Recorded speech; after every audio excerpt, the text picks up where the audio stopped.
本当？見えないでしょ？どこにいるのかな？見えないよ。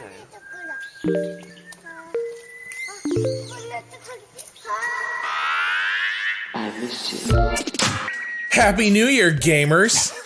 It's not the new year. No, Almost. soon. And I you are guess. listening to Waypoint Radio, one of our Game of the Year podcasts, episode 450. I'm your host, Rob Zachney, and today I'm joined by Patrick Klepek. We're gonna hit 500 next year. Like sooner rather than later. Would that be in what? Guess we do a cadence of 2 a week, 2, 4, 6, 8. It's less impressive when you consider how much we pod, for sure. 25 weeks. But 25 weeks. So around the 1 year anniversary of Waypoint Plus. Close-ish. Perfect. Wow. We should start planning something for that. By the way, speaking of Waypoint Plus, Patrick, is there anything the gamers should know? Oh, the gamers, they should know that, hey everyone, we're running a sale on subscriptions to Waypoint Plus. So you can get 25% off an annual subscription through the end of the year. So I moved this microphone around so I can read the rest of this text on the Slack to the side of my eyes with the coupon code WAYLASTMINUTE. That's the coupon code WAYLASTMINUTE. If you're looking for a last minute gift, give the gift of Waypoint. You can choose a date for your subscription to be delivered to the recipient. You don't have to ruin the surprise. Or you can just buy one for yourself. Visit vice.com/waypoint to order. That's where the, Waypoint Plus, it unlocks these wonderful streams, like these Inscryption streams for everyone. You get access to Manhunting. You get us culturally revisiting The Matrix Reloaded, Matrix Revolutions, and then eventually The Matrix Resurrections. No one responded to my message last night with the one review that is sneaked out about the new Matrix movie. I think it is from this DM that I have with all of you. Oh, where did I put it? Oh no, it's the one with Gita. Oh yeah, I missed this. This one, Jacob Knight. The Matrix Resurrection screened for some press, as we're recording this, not fairly recently. Why weren't we invited? I know. Well, I just keep reading. There's a FYC for your consideration, award season app for Warner Brothers, and that's less necessary this year because all of their movies went straight to HBO Max day and date. But I have to assume maybe Matrix might go there a little bit sooner than HBO Max because there's just a big coming soon thing in the app. We get access to that stuff because of the Writers Guild is our union. So they're like Hollywood things we can vote in that I will never vote in because that seems not like something where my vote should count. But I do get occasional early access. You have opinions about movies. I will just do it despite David Simon. I'm in your union, voting on your scripts. Anyway, this tweet from Jacob Knight at Jacob Q Knight is: Resurrections is the new nightmare of Matrix movies, a meta mirror for a culture that would demand/dissect an IP-driven rebootquel. I like that term. To a revolutionary sci-fi cinema, appropriately gorgeous, messy, corny, romantic, and contains at least 3 chill-inducing moments. Fucking loved it. You say new nightmare in comparison to the new Matrix movie, and I'm sold. So if you want to hear all of our opinions leading up to that, go sign up for Waypoint Plus right now. But like I said, Waypoint Plus unlocked Inscryption streams, a game. Rob, did you play on your account? Yeah. Could you please pull up the hour count on Inscryption for me? Cado, could you do this as well? Yeah. Let's all Merry Inscriptionmas. Inscriptmas. And a happy Inscript year.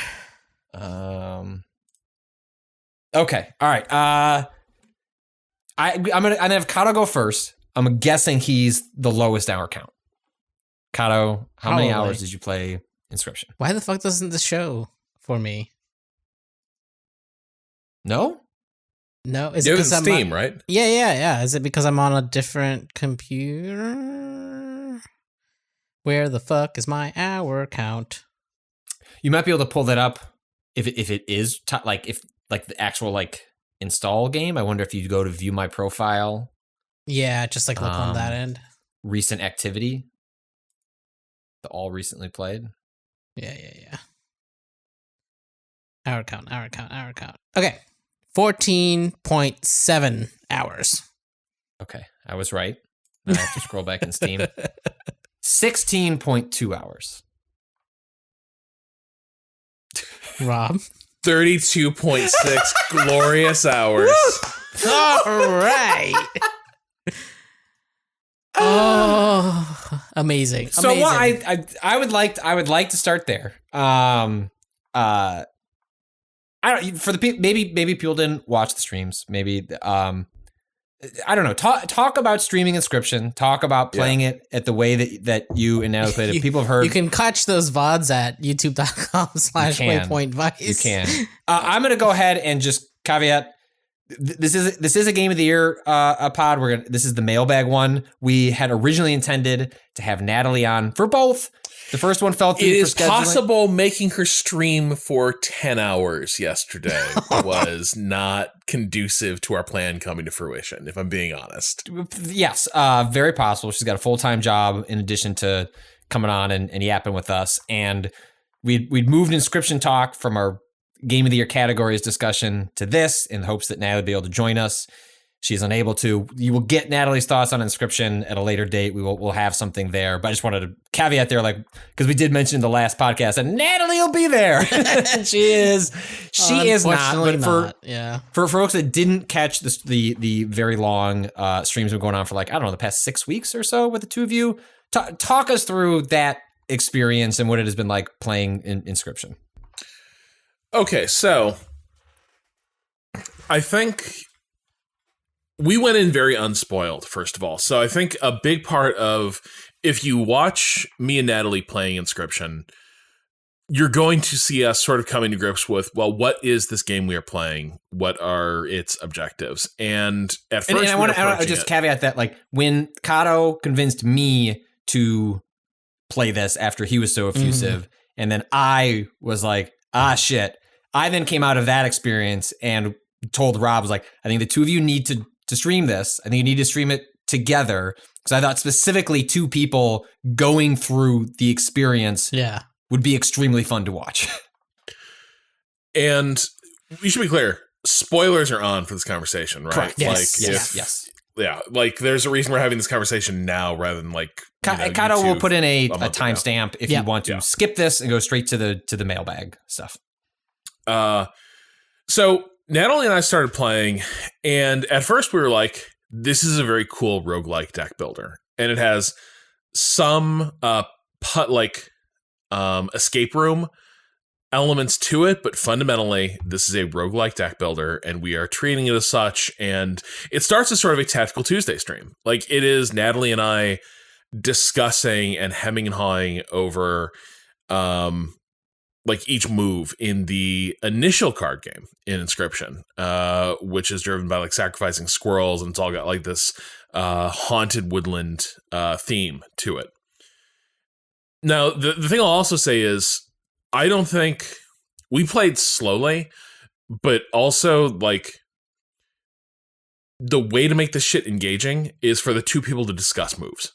The minute it turns into one person mostly just playing and making all the decisions, and the other person not playing, then it's kind of a one-sided thing. And also now the process of approaching the game becomes a black box. So part of it is we are going to analyze moves and also try to come to terms with what is it we're supposed to be doing, and we're in a very exploratory mindset. We're going to come to grips with the card game of Inscryption.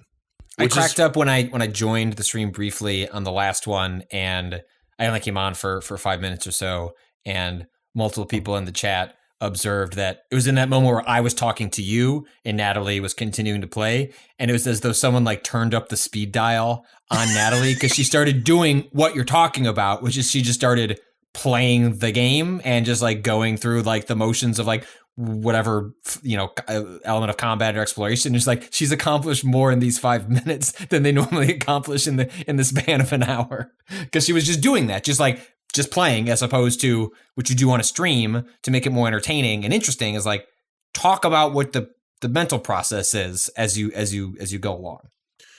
But I think the other part of this is, for a good while there, we're like, okay, so this is a roguelike deck builder with an escape room sort of like built around it, and there's gonna be a cool narrative behind that. But like fundamentally, the card game is Inscryption. That is the heart of this game.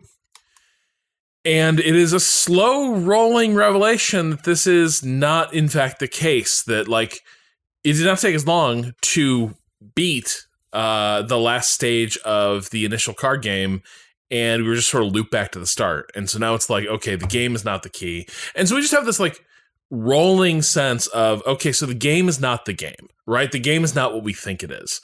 And I think one of my favorite moments came when we eventually forced ourselves to die on a run, because we reached the conclusion that like we're just trying to do different things and different combinations we hadn't done before. So we killed ourselves we let ourselves be defeated at a certain point in one of the runs. That sort of unlocked one of the game's key twists, where you are able to complete the first act of Inscryption and escape this cabin you've been locked in. And when you do that, you are confronted with a series of like work in progress video clips from a YouTuber or YouTube equivalent person called the Lucky Carter. And the thing I loved about this moment is at the very start of the game, before the credits even roll, you hear someone say, okay, let's see what's on this thing.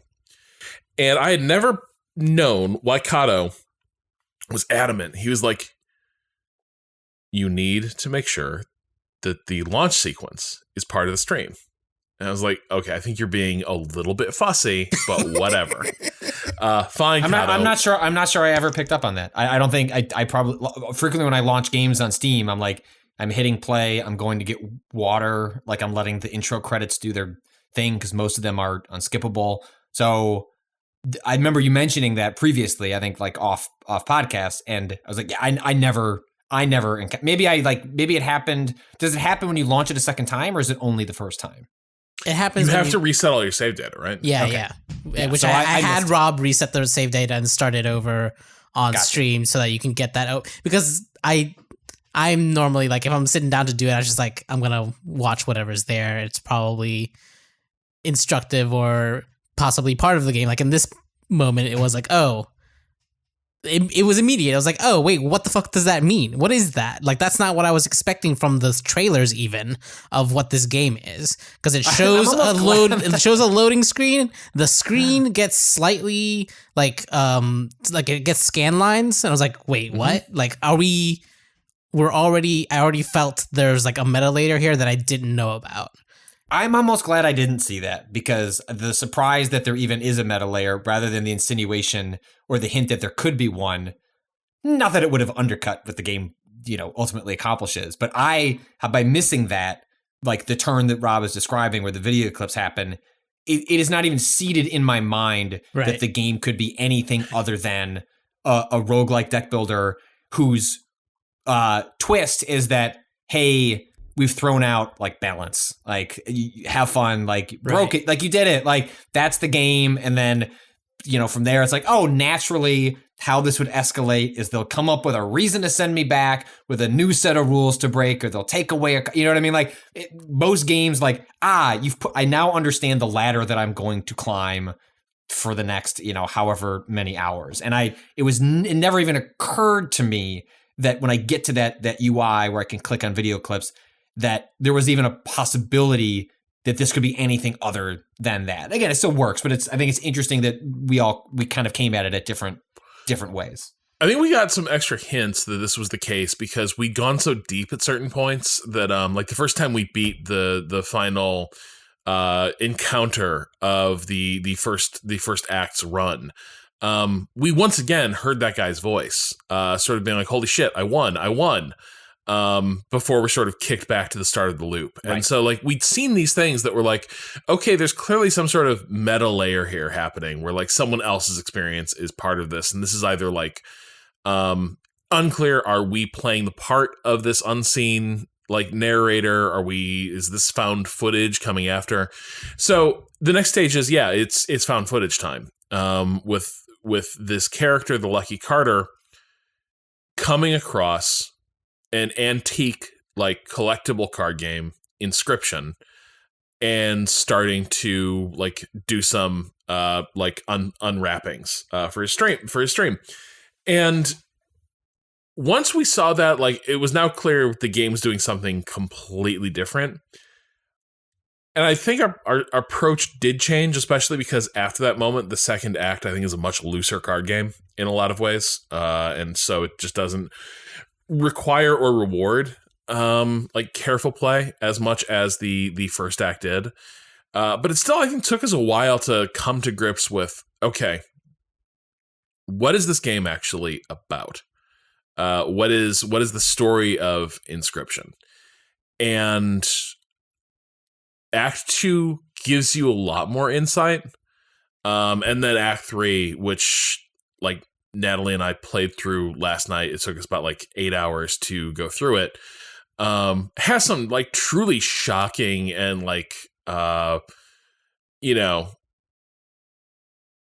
just like it's just hair blown back type plot twists from the last stage. And I think the thing we were unprepared for is that there are horror elements from the start of Inscryption. The type of horror that the game ultimately turns into is very different from where it begins. Yeah, you get the impression that, like, you're stuck in a serial killer's, den who's gonna carve your skin off unless you keep playing this card game.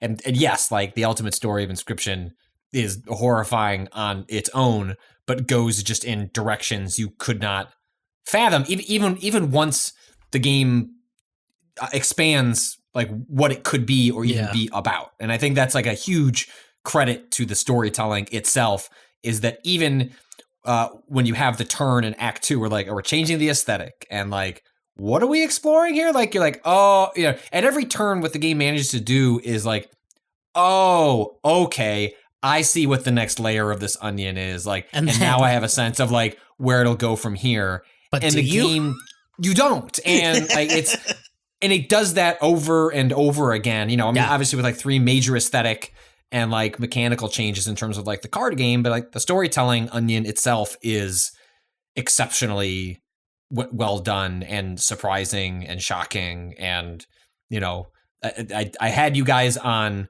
I wasn't listening to a bunch of the stream, but I had it running on the iPad next to me while I was watching The Amazing Spider-Man, which I probably should have watched the stream instead of watching that movie. So I could see the reactions. It was like, I want to see the moments that they're having, like, when I had them privately and I'm, like, messaging Cado, like, as it's like happening. Seeing the two of you go through those moments and experience them, like, in front of an audience was awesome, because it's weird to do that privately and then watch someone do it publicly, but, like, it was, I don't know, it's just such an immaculate experience. Like, it's top to bottom, just really slick and interesting and surprising, and just so weird, so weird. I think the way that the kind of, like you were saying, the story onions get paired with mechanical changes as well is so deftly done, where, like, without one or the other, it might have gotten a little stale faster, but it's engaging you on both ends of, like, oh, there's new things to kind of fuck with, but also I'm in a new headspace about what this space even means, right? I'm in a new area of, like, thinking of, like, what is the narrative, as well as what are the new card things that I can fuck around with. And it's just, like, where the story ends up going, I think, impacted me more than I thought even the game that I was enjoying up until that point would impact me, right? Like, this finale that, like, it's interesting. It feels like there's almost 3 narratives here happening. There's the meta layer, which is interesting and can, like, tie into what is happening to the people. 2 meta layers, unfortunately. Huh? Yeah. There's two meta layers. Yeah, exactly. Yeah. Yeah, this is the thing. It's I like, feel like we have to set the ARG to the side. That might be like, maybe that's where. There's 4 meta layers happening. yeah, actually. I feel like probably where this all goes at, like how we bring Natalie back into the fold to have that next Inscryption podcast is like, I think we need to have a separate podcast where we talk about like the ARG. The and ARG. everything else Yeah, going on. absolutely. And then fucking they made more game. Did you see this shit, Patrick? No. Oh, I saw a link to a mod. That's not a what you're mod. talking about? That's official. That is by the creator. It is an quote unquote endless mode of the first part of the game that will include more. That includes more story. Like it's tied directly to Casey and her whole thing. Apply different skulls to your run to ascend the challenge levels. Let's go. Yeah. Let's go. Yep. Let's go. Yep. It's fucked up because it's like commenting on the genre of roguelike deck builders. It's commenting on card games as a whole, as an entire like industry. It's commenting on and then has a story to tell about creation, about game dev, and about letting go or finishing a piece of work and understanding when it's time to be done or when something you just have to. It doesn't matter. You spend a lot of time on that piece, but sometimes you just gotta kill it. It's not gonna be the thing you want to release into the world, right? Like this is this game hit on so many different levels at the end there, where it's like, even though like yes, there is a meta layer about but the code in here is like some evil dark occult shit, but still the things that it shows you in the game also very directly to me tied into the idea of, you know, being a creative, the different modes you are in the creative process of like tinkering with things on a technical level, on expression of emotion, on what you like, how you self-edit, like all of that is like not what I was expecting an Inscryption to end up at, but it does it. And like it hit so hard of like, oh, like we're saying goodbye to these characters, but it's not just these characters. It's the idea of the dev saying goodbye to this game, right? Like the game is out, it ends, and and this is another thing, like it ties back in. All of the videos are dated to the days before the game launches, right? And ultimately they make the game launch a sinister thing because of implications of like who is forcing the game to launch and to go out into the world. But like it still hits with that idea of like the creative process, right? And that ending just blew me away. Yeah, I think the ways it carries off the conflicts it's sort of showing off and the way it brings those to life. So when you're alluding to the fact that like this is sort of commenting on the creative process and in particular creative disagreement and creative strife, and what you see as you go through the game are different leads, visions of what Inscryption should be. Yeah. And they have different aesthetics, different play styles. You can like it is an ugly creative fight, and by the end, they all have pretty good ideas for like what a good game would be, but they're all incompatible, and yet somehow they must work. They were made to work together until the creative differences became so toxic that like they create this eldritch horror of a game. Yeah, and like literally different characters are basically have their work like siloed off and entombed within the work because of ostensibly one character's vision. I think the other thing that really caught me off guard is so when they introduced the Lucky Carter, in some ways, like he's a pretty gormless type figure. Just there's not much to him. He's a pretty typical like stand-in for just a very typical YouTuber where he's got a question. How many subscribers does this guy have? We find out at a certain point. Don't we? Do we? About how many, Cado? Well, hold on. Yeah. Hold on. Then let guess. Rob and I guess if you have an answer.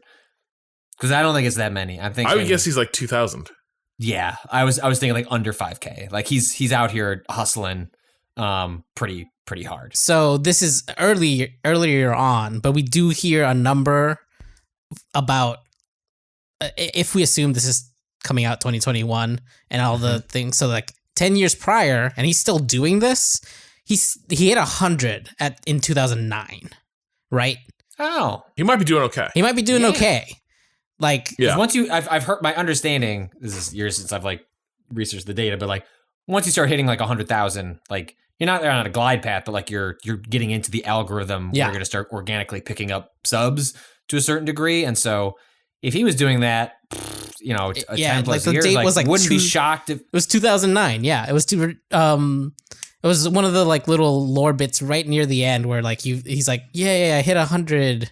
This is great. I started this channel just to kind of distract myself he's from probably the 250, 500 easy would be my guess of where he's at. Well, like now. and like he's going out and making purchases in a way where it's like I forget there was a number drop of like I spent a lot of money on XYZ number of packs. Like that feels like you're in the loop of making the videos that make enough money to buy more stuff to make the videos to make more money to buy more stuff.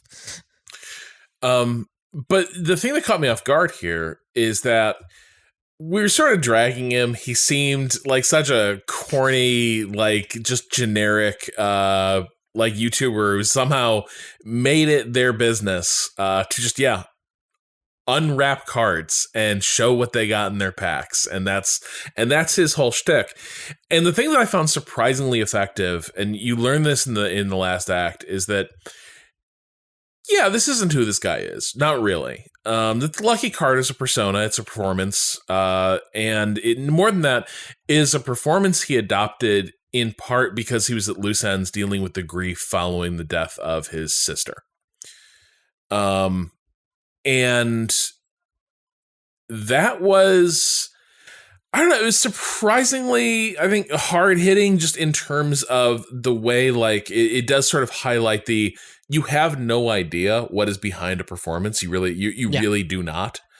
And the realization that, like, genuinely, except maybe in a few moments where you see him, like, really scared in these videos, you don't know who this guy is. And so in retrospect, the story ends up being a guy who's dealing with a lot of grief and isolation following a major loss in his family, falls into this hobby, and it becomes a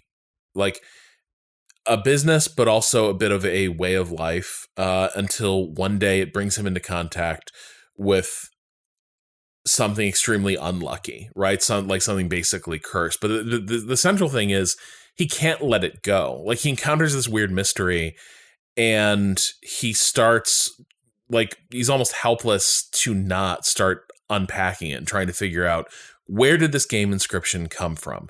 What is the story behind it? And it turns out to be connected to another family's loss. It turns out the person he bought the pack from lost a child, and that her daughter was one of the developers on this game. And the implication certainly is that they were in fact murdered as part of the fallout around the, like, toxic development of whatever the hell Inscryption was. And here's this character, Luke, who just stumbles into the middle of it and blows past all the red flags, waving to say, like, leave this thing alone. And just can't quite help himself getting to the bottom of it and trying to figure out what happened to these people. And ultimately that proves to be, like, his tragedy, right? Is that because this is both satisfying curiosity and maybe also answering some, like, unmet need that sort of led him to this moment in his career and his life. He ultimately, at the end, is going to be killed for it. And what he serves is as the conduit for this cursed secret to make its way out into the world. I don't know, that part, like, was surprisingly affecting for me, because it was like, I just felt so sad for this like harmless, sad dude who gets murked. Yeah. For reasons that I still don't like. I don't really understand. To a degree, like the game itself is like trying to claw its way out into the wider world, but also. There's like an X-Files conspiracy type thing happening in the background. Like Inscryption's got shooters out here. Yeah. Oh, well, we'll talk about the ARG in a different podcast, but yeah, I mean, but I I'm the fact that I it like Rob exists am anxious to. Yeah, I'm glad. I'm like mixed on that stuff, right? I guess in some level, I'm glad it exists. On another. I guess the fact is that Inscryption is satisfying all on its own and I think requires no external additional world building or storytelling or understandings of references to like the Hex or Pony Island, like the other works by the same creator, in which like I've read like only cursory that like there are implications that there are like lore tie-ins between these different games and like a broader universe that might tie them all together. Like ultimately, I think one of the highest compliments you can give to the game is that you can stop there. The ending is shocking and gets your mind racing. I'd be happy to do a podcast where we talk about some of the theories and what people have found. But ultimately, like what's I think incredible about Inscryption as a project, as an experience, is the way it weaves its storytelling and mechanics together in a singular video game, right? Like storytelling in a video. It's like one of the other games this year I really liked was Guardians of the Galaxy. I think it has immaculate writing, top to bottom. Nothing about it is intrinsic to like the storytelling of a video game, really. Yes, it's like deployed as I play this video game, but nothing in there that could just be a TV show. That could be like a Marvel films, a TV show, and adapted this script into a 10-episode thing, and it would also fucking rule, and it would be funny and heartfelt. Inscryption, like. Exists as a video game, is benefited by being a video game, and as much as like ARGs and other things are like cool storytelling devices, it was so satisfying that all that took place here feels like it could only take place here. Yes, and that's part of what makes me so interested to go back and play the other stuff. I guess especially the Hex. People keep saying like, if this really vibed with you and you're gonna pick one other one to go play, the Hex seems to be the one that I've heard recommended over and over to check out, but. I don't know. The fact that it was all made by one person. Is the Lucky Carter the creator? Is that him as well? No? Okay. That's an actor. Okay. That wouldn't have surprised me. Like, given everything else this person is doing, if they're also just filming their own bits. Well, the whole thing feels like it might just be a completely solo thing. In fact, like when we saw the credits, like there's credits for all the assets that are used during the game. And so there's also a realization. I don't know if any of those assets were commissioned purposefully for the game or whether this was just found. Cado, do you know? No, I'm not 100%, but like some of those links are storefronts where like those things are sold like all pre-made, like so it's just about picking and choosing the ones that you think fit your aesthetic and what you're going for. So it might be a mix, but not 100% sure. But that was a cool touch as well. But yeah, I will just say nothing in the ARG document I saw. There's still a big gap between where the ARG seems to lead and where the story of Inscryption seems to take off.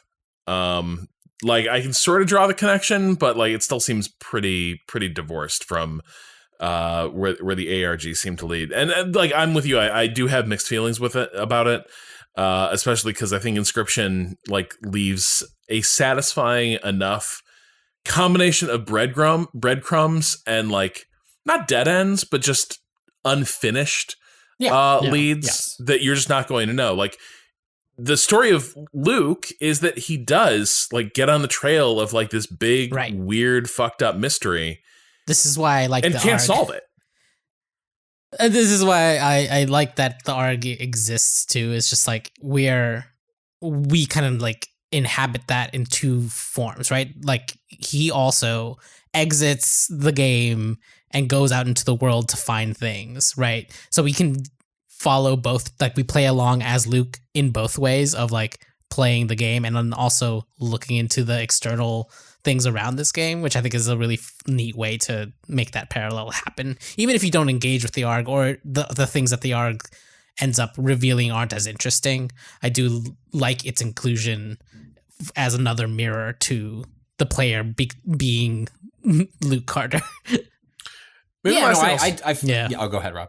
No, I was just gonna say, maybe the last thing I'll say here is, as far as the different stereotypes almost of the people who make video games, like the different visions of what Inscryption should be, the competing, they're all characters within the world of Inscryption, right? So there's, Leshy, the Beastmaster, there's Magnificus, the Wizard, there's Poe, the computer, and there's Grimora, the necromancer. And what I find so cool about this is I think there's a version of this where, and they almost hint at it, you finally get into Poe's vision of the game. And it turns out like Poe, despite being a computer, is actually more of a game designer archetype within this game. Like he doesn't, initially I assumed being the computer that he'd be the coder type, but he really is a game designer. And so when you reach his vision of Inscryption, what's so funny is he's clearly hand waving away all the narrative shit, all the theming, everything. He just does not give a shit.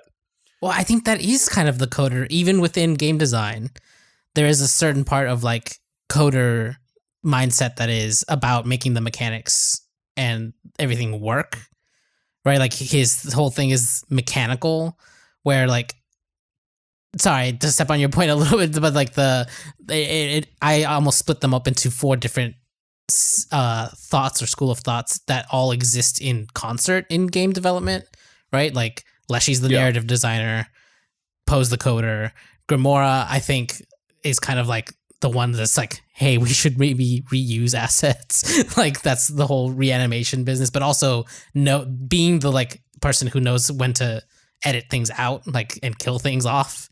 And then the one that I had the most trouble placing was Magnificus, but he kind of feels like in a game sense, the power game, or the idea of like making the power fantasy the point of this is game dev. Magnificus, I couldn't figure out either, and I was wondering if that's actually what makes him the coder.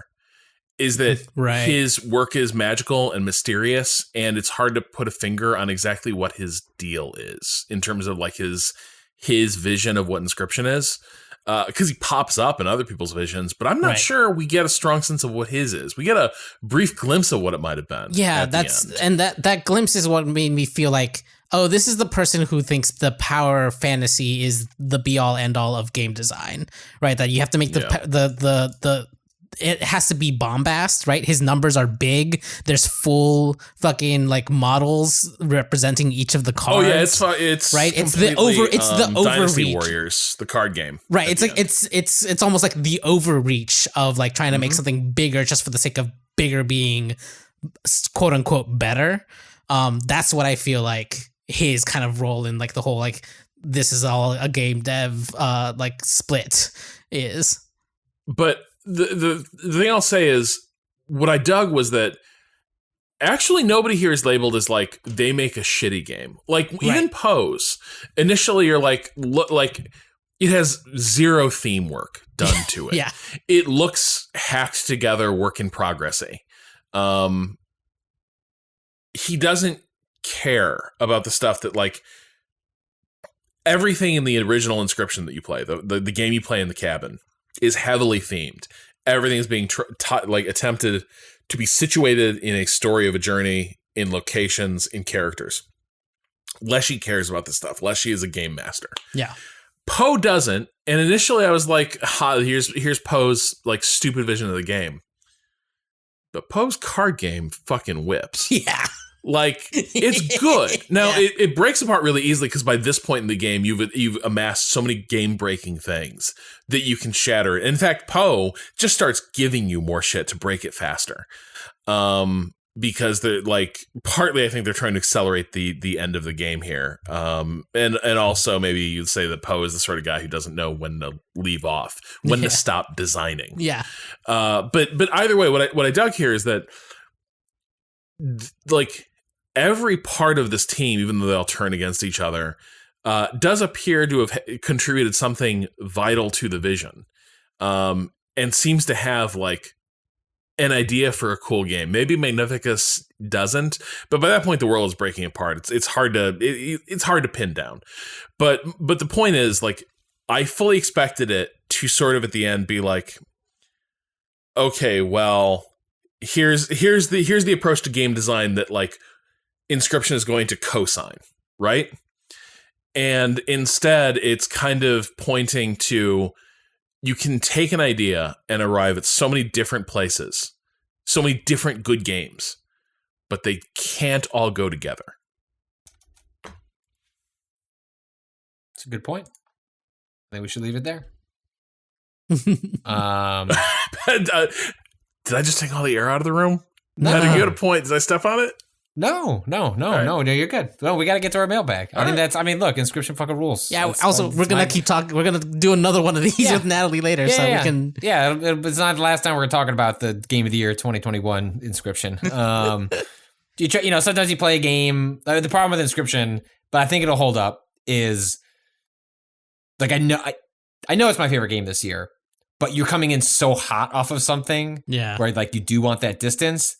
But sometimes you just know, and it's like Boomerang X also hits for me like really hard, and that was my game of the year right until Inscryption showed up. So but still, Boomerang X, you're still good. Don't worry about it. Second place is a fine place to be. All right, we're gonna take a break. We'll come back and we're gonna get to your mailbag questions.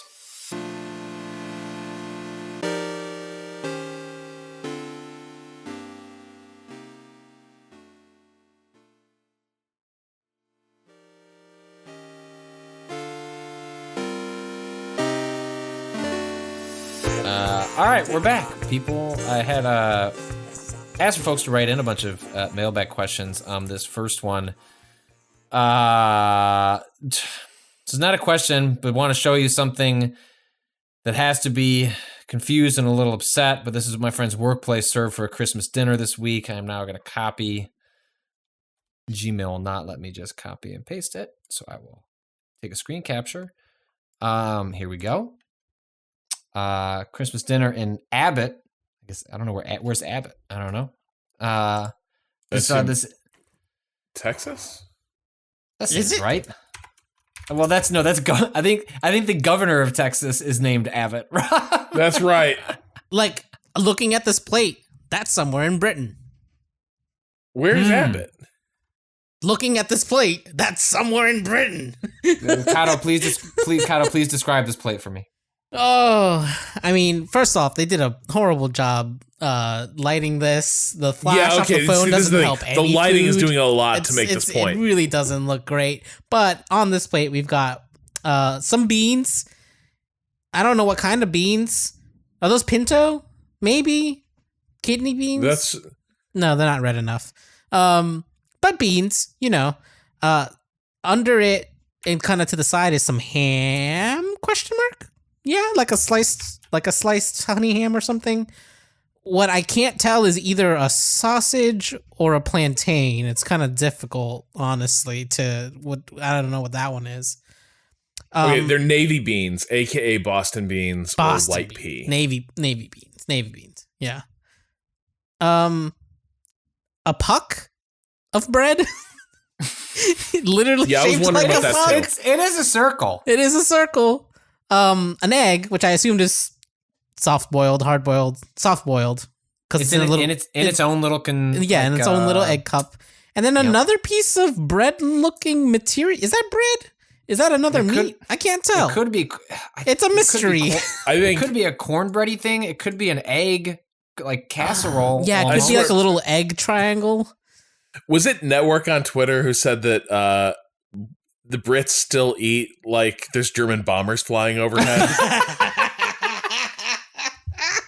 This looks like something you'd be fed in a shelter while you're waiting for the sirens to go off. Did we figure out where Abbott is? No, there's an Abbott Laboratories in Chicago. I don't think that's what this is, though. No. So the thing is, I have never understood this like customary British breakfast. It's always just looked a bit odd. Like, I don't see what's making this go. Like, first of all, why are there so many different meats? I think Like- is the answer to that. Why not? See, that's the Why thing. I think not? it only makes sense in terms of like there's a whole mess of food being made up all at once, and you just get a little bit of all of it. But then I'm like, well, if we're going to that much trouble, I just don't know that I would. I don't know that the Navy Beans would be playing quite such a starring role that they are here. All right, next question. So this kind of riffed on our Game of the Year categories, but I thought this one was worth bringing in separately. What is your 2021 Game of the Year from another life? People fall into ruts. It's normal. Adults play variations of what they played as kids. Rob grew up on PC gaming, and he regularly brings strategy, sim, racing, and flight games to the podcast. Patrick was a console kid, and I know I can count on him for the latest in puzzle platforming, and everything nebulously Zelda adjacent. Damn. I don't like being read that way. But sometimes games released outside of your genre, comfort zone, they look really cool, and you don't play them. Because learning new games is hard. Because maybe you won't like it. Because you have limited time and want to play the games you know are a sure thing. What is your 2021 Game of the Year that you keep looking at side-eyed and suspect you would adore if you were just able to put aside the time and mental energy to devote yourself to something entirely new? Example, my 2021 Game of the Year from another life is Monster Hunter Rise. The game looks amazing, sounds amazing, and I'm 100% here to grind out monster fights to incrementally upgrade gear. But the controls are weird and it's hard, and Capcom action games are always so punishing to people not accustomed to internalizing massive move lists and executing them. Monster Hunter, Devil May Cry, Beautiful Joe, Street Fighter, etc. are never built to just pick up and play, so I didn't play it. But in another life, where I had a background in difficult melee action games, Monster Hunter is probably my game of the year. I was thinking of MMOs. Like, I like RPGs a lot. I've traditionally bounced off of like the cooldown, like, you know, the general MMO combat of like press a button, watch the action occur. Most of your job is to make sure those happen in the right order while everything cools down. I'm obviously oversimplifying because I don't spend a lot of time playing MMOs, but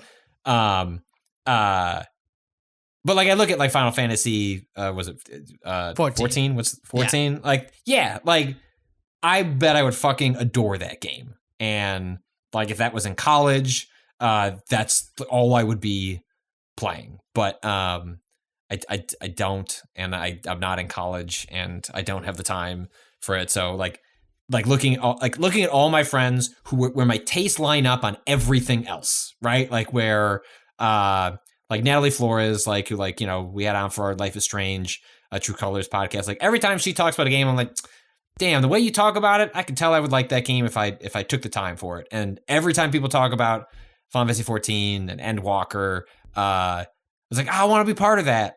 I can't. I won't. Not a chance.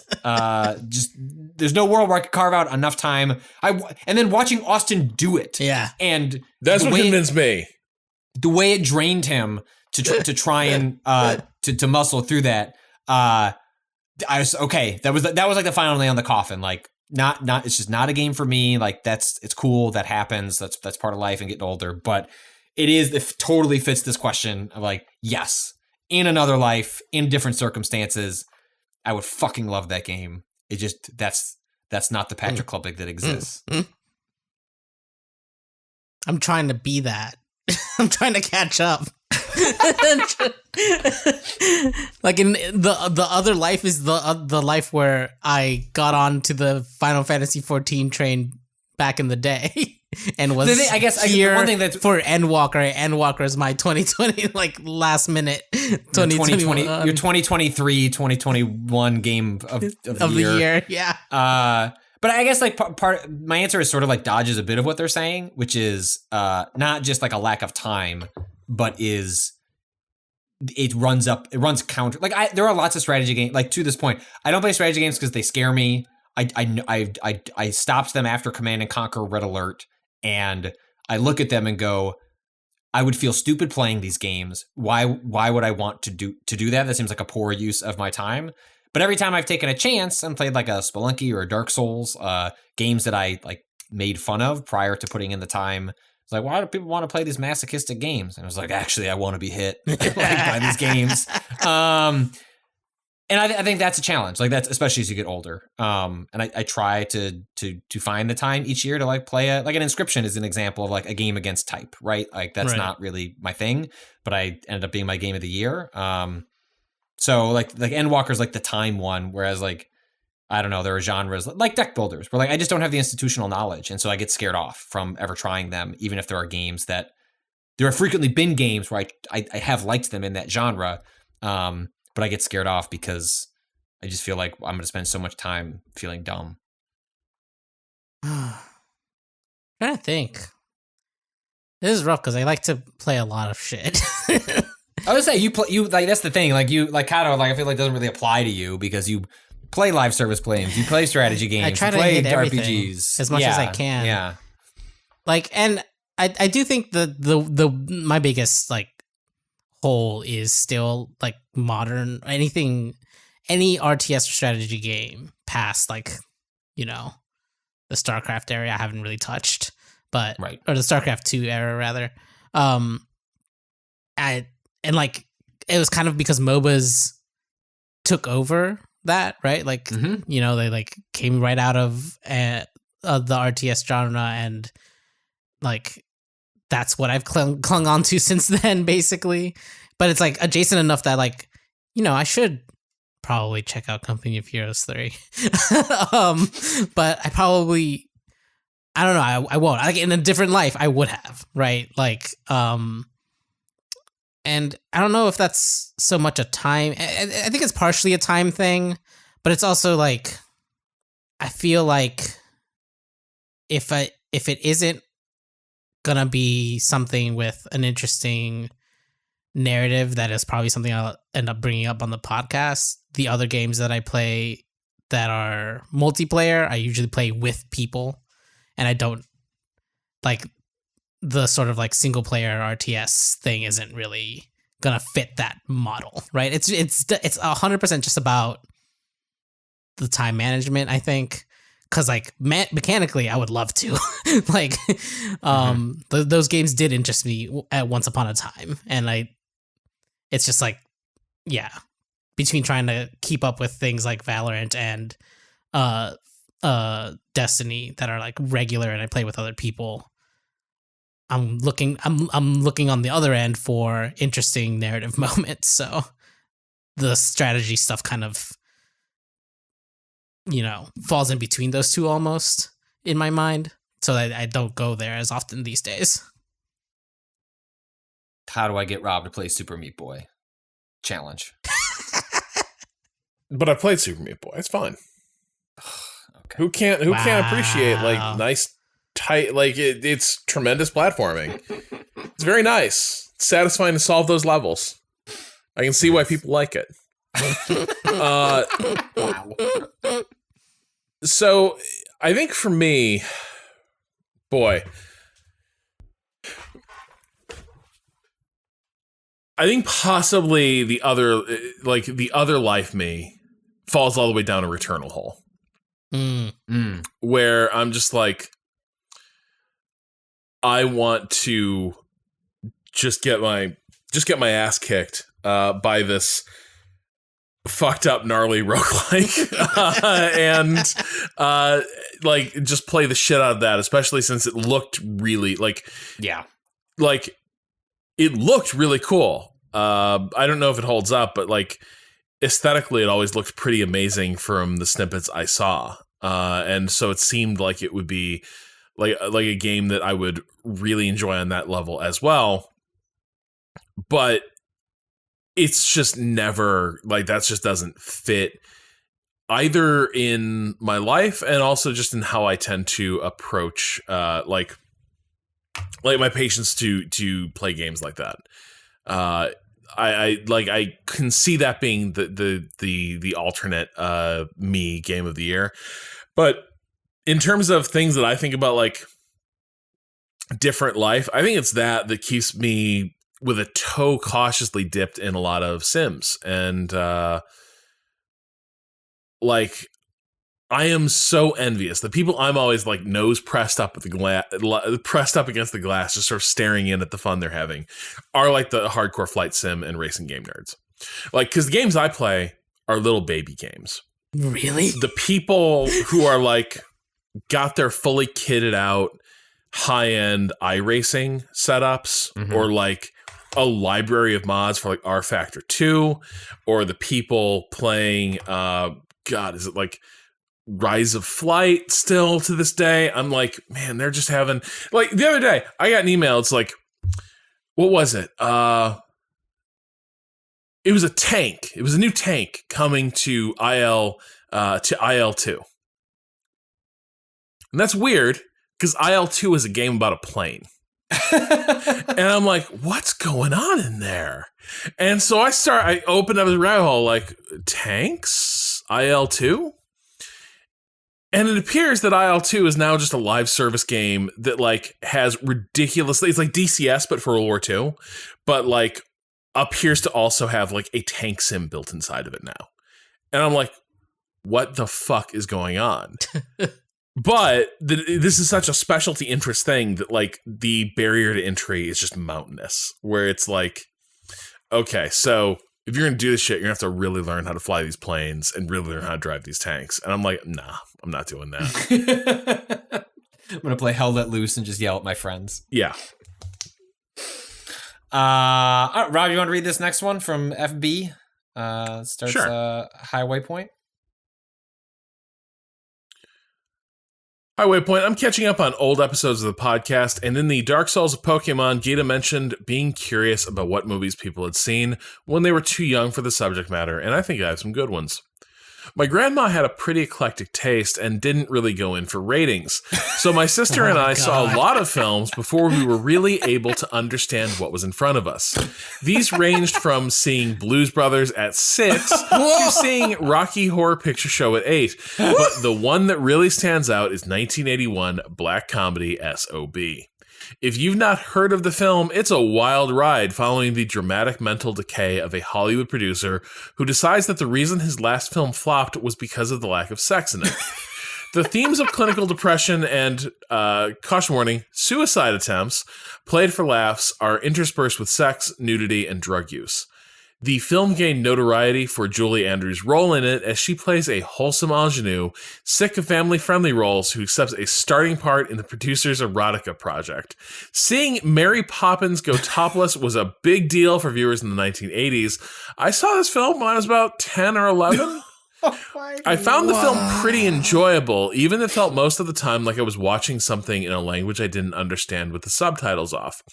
It's stuck in my brain for the last 20 years as a curious example of this type of thing, because most of the time it's a horror people point to as seeing too young and making them like this. Love all the work the crew puts out. Can't wait to see Natalie and Rob beat Inscryption for the 17th and final time. That's fascinating. I feel like I've heard at some point like about Julie Andrews having that role in a film, but did not know what it was about, or that's the line my grandma had. My grandma didn't really go in. I love ratings. That. Yeah. So I don't believe it. That also implies I want to know what else was going. Like, did you ever have some other fun adventures with grandma? Because it sounds like grandma was definitely invested by whack. So the thing is, a movie that I didn't realize how young I saw, because I'm like, why is this movie lodged in my fucking brain for my whole life? I feel like I probably should not have seen Barton Fink at age 8. I feel like, for a couple reasons. One, that movie doesn't make sense to an 8-year-old because, of course, it's like surrealism in places.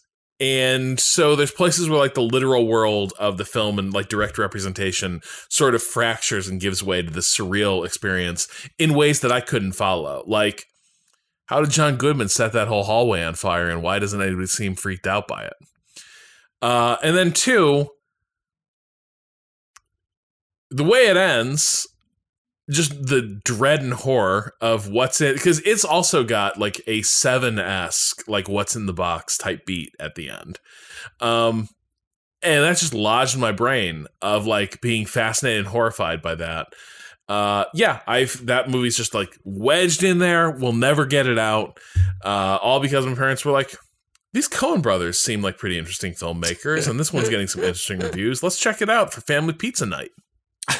I saw an interesting bit because of the new Spider-Man movie and Sam Raimi doing a Doctor Strange movie. I think it's like some Evil Dead anniversary, but that like one of the Coen brothers was like came in and helped like Sam Raimi edit like parts of the original Evil Dead movie because they were all up and coming at the same time, and that then as a result of, I forget which was the Coen brothers movie that resulted in this, but anyway, like, you know, Evil Dead comes out for Sam Raimi, Coen brothers have some of their initial success, and then they did a collaboration, like a forgotten Raimi film that was written by the Coen brothers called Crime Wave that apparently is terrible, and just could not have bombed harder, like for both sides.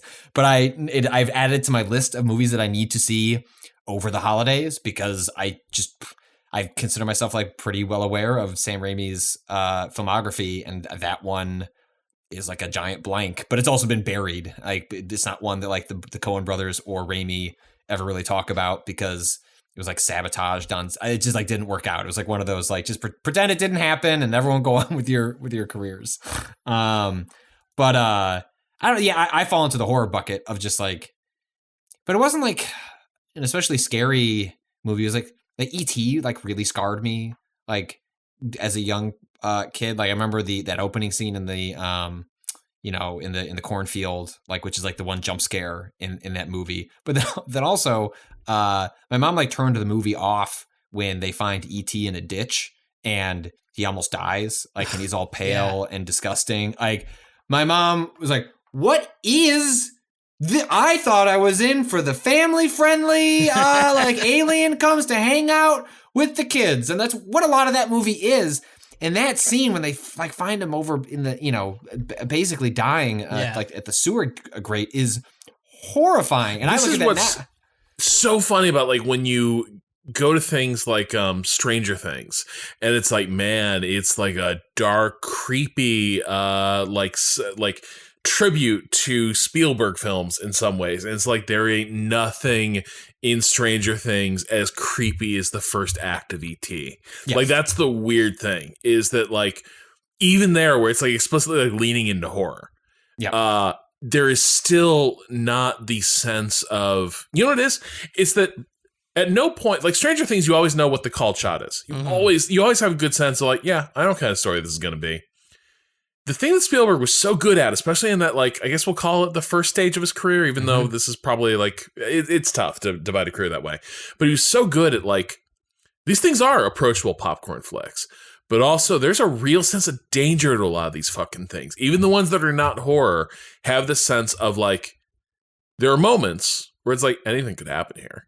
It's not quite a mean streak, but like you see, like the Spielberg that would come out in movies like Poltergeist, which like he frequently talks about the fact that he wanted to do more horror and then got pinned down by being the family-friendly blockbuster guy and just felt like if he was to do scarier stuff, it would undercut his ability to be marketed as like family-friendly. So you get him shuffling off to the side and doing, you know, Poltergeist on the side, or you get parts of E.T. which like skew darker because like E.T. started as a like home invasion, like alien film. Night Skies, I think is like was the original name that was supposed to be. It was supposed to be like much scarier, like just like a straight up horror film, and then it went in a different direction. But I mean that's what gives that movie so much weight. I mean, like it's a great film otherwise, but like those moments, like those are like the good moments of like a film scarring you as a kid. Like I don't know, like I think are like healthy. I don't know, like. So that's what I rationalize is I, you know, show my child increasingly scarier stuff because she doesn't have nightmares, and so you can watch Gremlins, you're fine. There's something else about like E.T. and Spielberg movies in that era too, where there's a point, like I would not say I come from a happy family. I would say my family was not happy in the 80s and early 90s for a variety of reasons. It was like a lot of like strife and tension in that home. And I think one of the things that E.T. in particular, but I think a lot of movies from that era were really good at too, is, but why I have trouble with them is they get at this strange tension of like home as not safe refuge, as things being slightly turbulent and unsettled. Close Encounters of the Third Kind is like a father leaves his family to go fucking chase, after aliens. That's a huge through line in a lot of Spielberg's early work. Right. And so that stuff, the other thing that made me not like those movies is like so many of those movies so perfectly captured the vibe of like a lot of my early childhood was just this vague sense. You just walk in the door sometimes and it's like, there's something in the air. Like there's something like this is going to be a bad day if we're lucky, and maybe a bad weekend here around the house. And like those movies in that era so perfectly captured that. But the thing is, for me, like when I go back to them, the thing that often makes me have to like sort of steel myself for it is like, even though it's just E.T. and like I know E.T., but I'm still like, okay, but remember like that feeling, that exact sensation, you're going to experience it now through this movie. And it's like just hardwired to like freak me out a little bit. But also I kind of like that it's there because I do not find many movies that are not like serious dramas now that even try to operate in that space. And dramas can't get there because the thing is they're not mundane enough. Dramas are always like the entire focus is like, what's the fate of this family? And the thing about E.T. is like any sort of tension or like strife within the family is not the focus. It's just a backdrop to the story, but it is there. And I'm like, that's how that shit feels. Cado, you were going to say something about your parents? Yeah, I mean, they were extremely strict as far as like ratings, the opposite of ratings, whatever grandma. FB's grandma. Yeah. The like PG-13, but like really 16.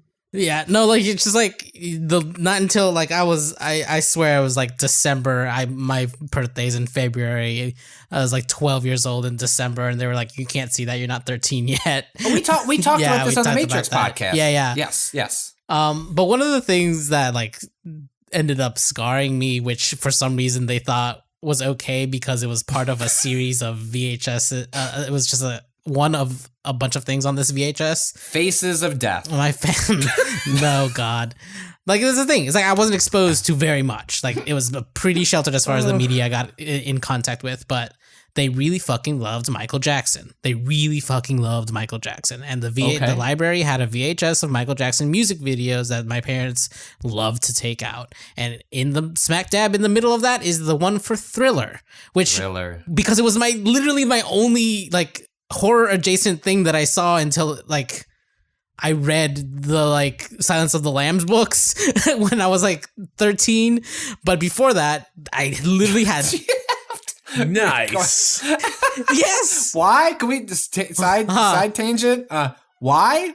Because I had Because seen, he's cool, Patrick. people like talked about how like it was fucked up and creepy, and I was like, I can't watch like the movie. Is it because the movie came out? Yes. And then okay. And then it got popular, okay. and Yep. I saw it on like the library shelf, and this was after the Matrix trick, which is like, oh, I can do anything at the library. And my parents will be like, well, if the librarian said it was okay for you to take out, then you can take it out, which is how I saw the Matrix, because they had the DVD of the Matrix there, and I was like, okay, I'm gonna watch this now, even though it's R-rated.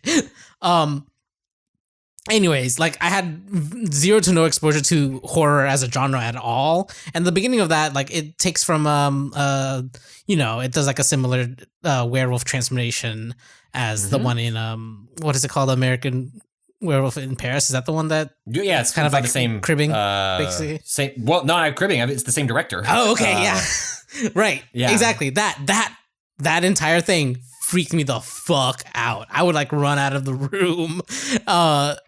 When I was, I believe actually, I was like 6. It was early enough for us like, oh yeah, this is a creepy thing for a small, but like my parents were so enamored with the rest of his music and the music itself that they like did not care that it was freaking me out every time we got that VHS. It's like, look, it's a little spooky. It's fine, it's spooky, but then they the yellow dance, eyes and then they at the end are dance. fine. Yeah, oh my god, don't worry about it. Yeah, the yellow eye. Yeah. Nightmares. We had like some music video playlists going. Like sometimes we'll put music videos on Apple Music on upstairs when the kids like want something on, but we don't want to put actual TV on. And like Thriller came up at one point, and like the baby doesn't care. She doesn't really pay attention to that stuff. But then like, Jessica found herself transfixed, and at the end, when the eyes, she was like, like ran out of the room. I'm pretty sure that it's the werewolf, like not model, but like like whatever they use to do that transformation sequence in Paris. It's the same one used in the Thriller music video. Yeah, nice. I remember reading something about like the props, and like someone went to somebody's house that worked on that, and they were like, "Oh yeah, why is this one brown?" And it's like, "Oh, we spray painted it for Michael Jackson," but like it was from right. It was from American Werewolf in Paris. Yeah, there you go. So, just a quick thing. Sure. In terms of like things I saw too early, probably I saw all of it too early, but it escalated fast. Yeah. I loved Eddie Murphy as a kid. Fucking loved Eddie Murphy. Like Beverly Hills Cop fucking ruled. Watched all that shit. Was young enough to realize the third one just sucked completely. And was like, I'm off Beverly Hills Cop now. Done. And then I realized like maybe there's only one great one. That's all I need to like worry about.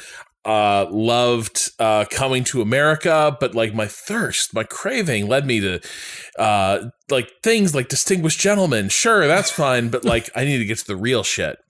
And so like Trading Places, and I was like, haha, like he and Dan Aykroyd are like really taking down those fat cats, and Jamie Lee Curtis is extremely naked, and I feel weird about that. I am intrigued, but also should I be seeing this? But it escalated too well. If I like Beverly Hills Cop, surely nobody stopped me. Surely I will like 48 Hours. And this leads me to my endorsement. Y'all should check out, well, first of all, y'all should watch 48 Hours, but you should check out Walter Chaw's essay as part of Voir on I've heard about Netflix. This. Yeah, so David Fincher's producing the series called Voir, which is like a series of like video critical essays. Like it'd be like the best of what you'd find like on like Vimeo or YouTube in terms of like video criticism. Like imagine those folks like given a huge budget to like and the ability to like license clips and like I've heard the one that has it's an essay on Jaws in that collection. Like they actually went to Spielberg to be like, hey, could you sign off on doing these clips because the studio is never going to do it, and so Spielberg personally like signs off on using stuff.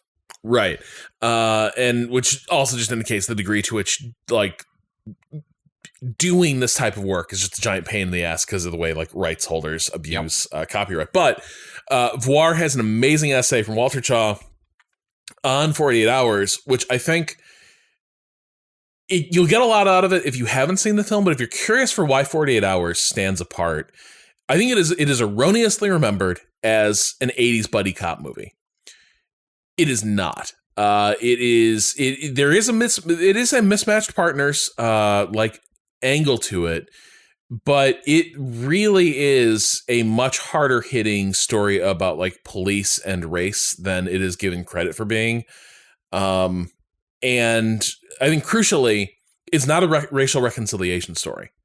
And Chaw's essay kind of draws that out. It's easy to mistake it for one, but it isn't. And it has some like really important and uncomfortable things to say throughout. And Murphy and Nolte are like perfect in the film. But when I saw it at like age 12 or age 11, I was like, wow, this is just not very, it's like Beverly Hills Cop, but everyone hates each other. And so just didn't like the vibe at all. And it turned me against Nick Nolte forever. Cause he was mean to Axel. But now when I revisited it like earlier this year, I was like, shit, man, this movie is amazing. Got some follow up on our AMC. We've been talking about. This started with me telling a story about touching the buttons too many times, despite correctly getting the orders in. Yeah.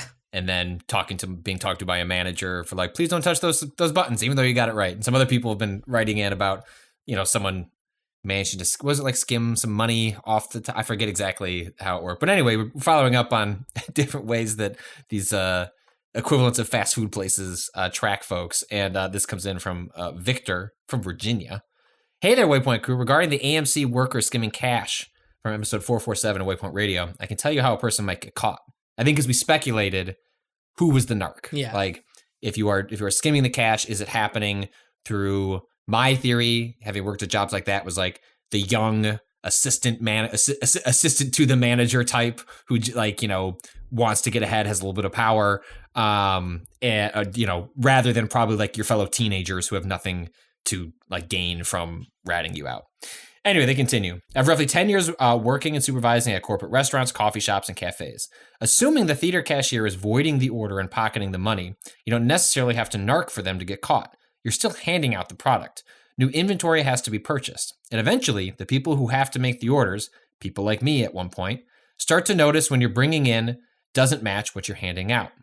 Also, when you're assigned to a register, your name is on that drawer. It's counted and logged before and after your shift to ensure there's no missing money. Any transaction, open, closed, voided, or otherwise, can be recalled on the point of service, POS, system, or device. It is, after all, just a touchscreen computer running an unintuitive UI sales program. At this point, you begin watching everyone at the cashier to see if someone is making honest mistakes, and you can correct it. That's how you find out if someone is skimming a little or a lot off the top. If it took years for them to get caught, it's likely the theater noticed they weren't bringing in the right amount of money relative to the amount of product sold and started checking everyone's end-of-shift receipts to find the missing link. Now, I'm not saying you shouldn't steal from large corporations that pay garbage wages that probably treat their employees like shit while practicing wage theft. I was spoiled at working at places that treated us well and pretty much let us run the place how we saw fit. I'm just sharing how one might have their scam discovered without one of your teammates turning you in. Look, love everything you do. Fuck capitalism. Go home. Guess that makes sense. Yeah. I guess it makes sense. There'd be redundancies in place other than just hoping Jeff doesn't catch you.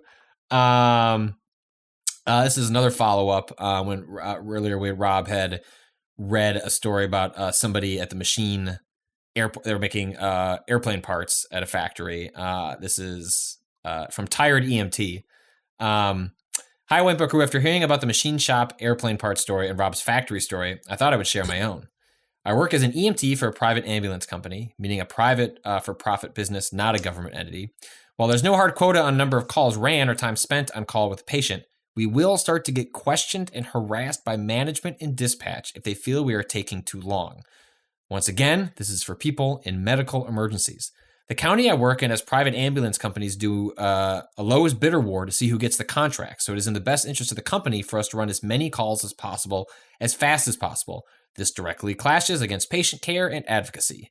There are numerous issues that are out of control in the field. Traffic, weather, hospital wait times to get a patient admitted, etc. Imagine our enjoyment of rendering medical care to a patient in the back of our ambulance while we are waiting for a bed in the emergency room, only to have a dispatch manager who is sitting behind a desk in a call center and is not a medical provider, constantly calling and hounding us about time compliance and metrics. This is also not unique to my company, but is an industry-wide problem with the privatization of emergency medical services. Thanks for all that you do. Tired EMT. Ugh. That's fucked. Yep. Just bad. Sucks. Okay, hold on. This is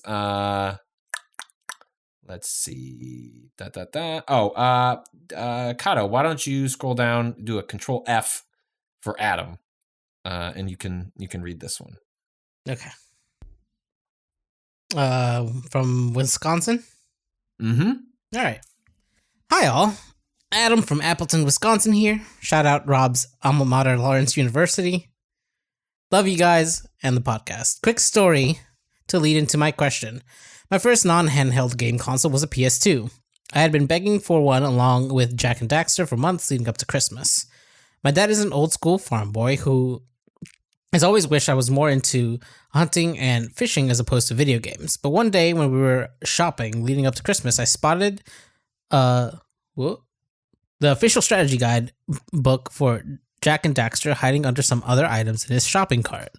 Being an idiot but trying to be well-meaning, I pointed it out and explained to my dad that we did not own that game or even the system to play it on, so the book wasn't really good for anything. My dad got all pissed and went and put the book back on the shelf. As you've probably deduced, he had already gotten my desired Christmas PS2 and the game, so the strategy guide would have been to go along with it. I thought my hard-ass dad was just ignorant of my gaming hobby and was confused when he picked out the strategy guide for me because he had heard me mention the name Jak and Daxter or something. But really, he was being sweet and going above and beyond for my gift. Never actually got the strategy guide, though. Not sure if he didn't go back for it out of spite or just never got around to it. So it's got a little long, but here's my question. Do any of you have stories about someone in your life who knows nothing about games or really any of your hobbies, but went to an extra effort to show their support through a thoughtful gift or some other action? Happy holidays, Adam. That's brutal. Yeah. That's just getting called out by your kid. Hey, what's that? hey, dumbass, we don't have that on PS2. Oh, God. Okay, actually, every time somebody tries to do something that only makes sense because they're hinting that the system has been bought, yeah, it never goes right because like I just want the fucking system, man. Right. Just release me from this hell where like can I either play this shit or not. But every time I try to do that cutesy 2-step where like why are we trying to get stoked for this game you can't play? Playing with fire. I never had anything like I've shared the story in the past of like my mom like purposely lying about having bought the pre-order of Mortal Kombat and then showing it to us, which is good. But when I read the story that my dad never understood much of what I did for a living, but like still went out of his way to like support what I did and like do what he could to support what I did and would brag about what I did even he didn't understand what it is that I did. And, like the one that like stands out the most, that was one of the most so incredibly awkward, was I remember when I'd flown out to San Francisco, moved there, and I was at One Up, and I didn't do a lot of podcasts, but occasionally I was on One Up Yours with Garnet Lee and Luke Smith and was it Mark McDonald and John Davison. I think that was that original. No, Shane Bettenhausen was on that lineup too. Anyway, I was on there occasionally, like a lot of people. And whenever I did my first one, like podcasts were such a new thing. Like I was like, oh, like it's like you're on the radio. And I remember coming home for Thanksgiving or Christmas and like telling my dad like about this thing I had done. Like I was on this thing called a podcast, yada yada. And we had family over, and he like made me like load it up on his laptop and just start playing it like in front of like 6 family members to like just sit and like listen to it. Oh my god. And it's just like, you know, One Up Yours, like a bunch of drunk guys talking about. They weren't always drunk. Some of them were.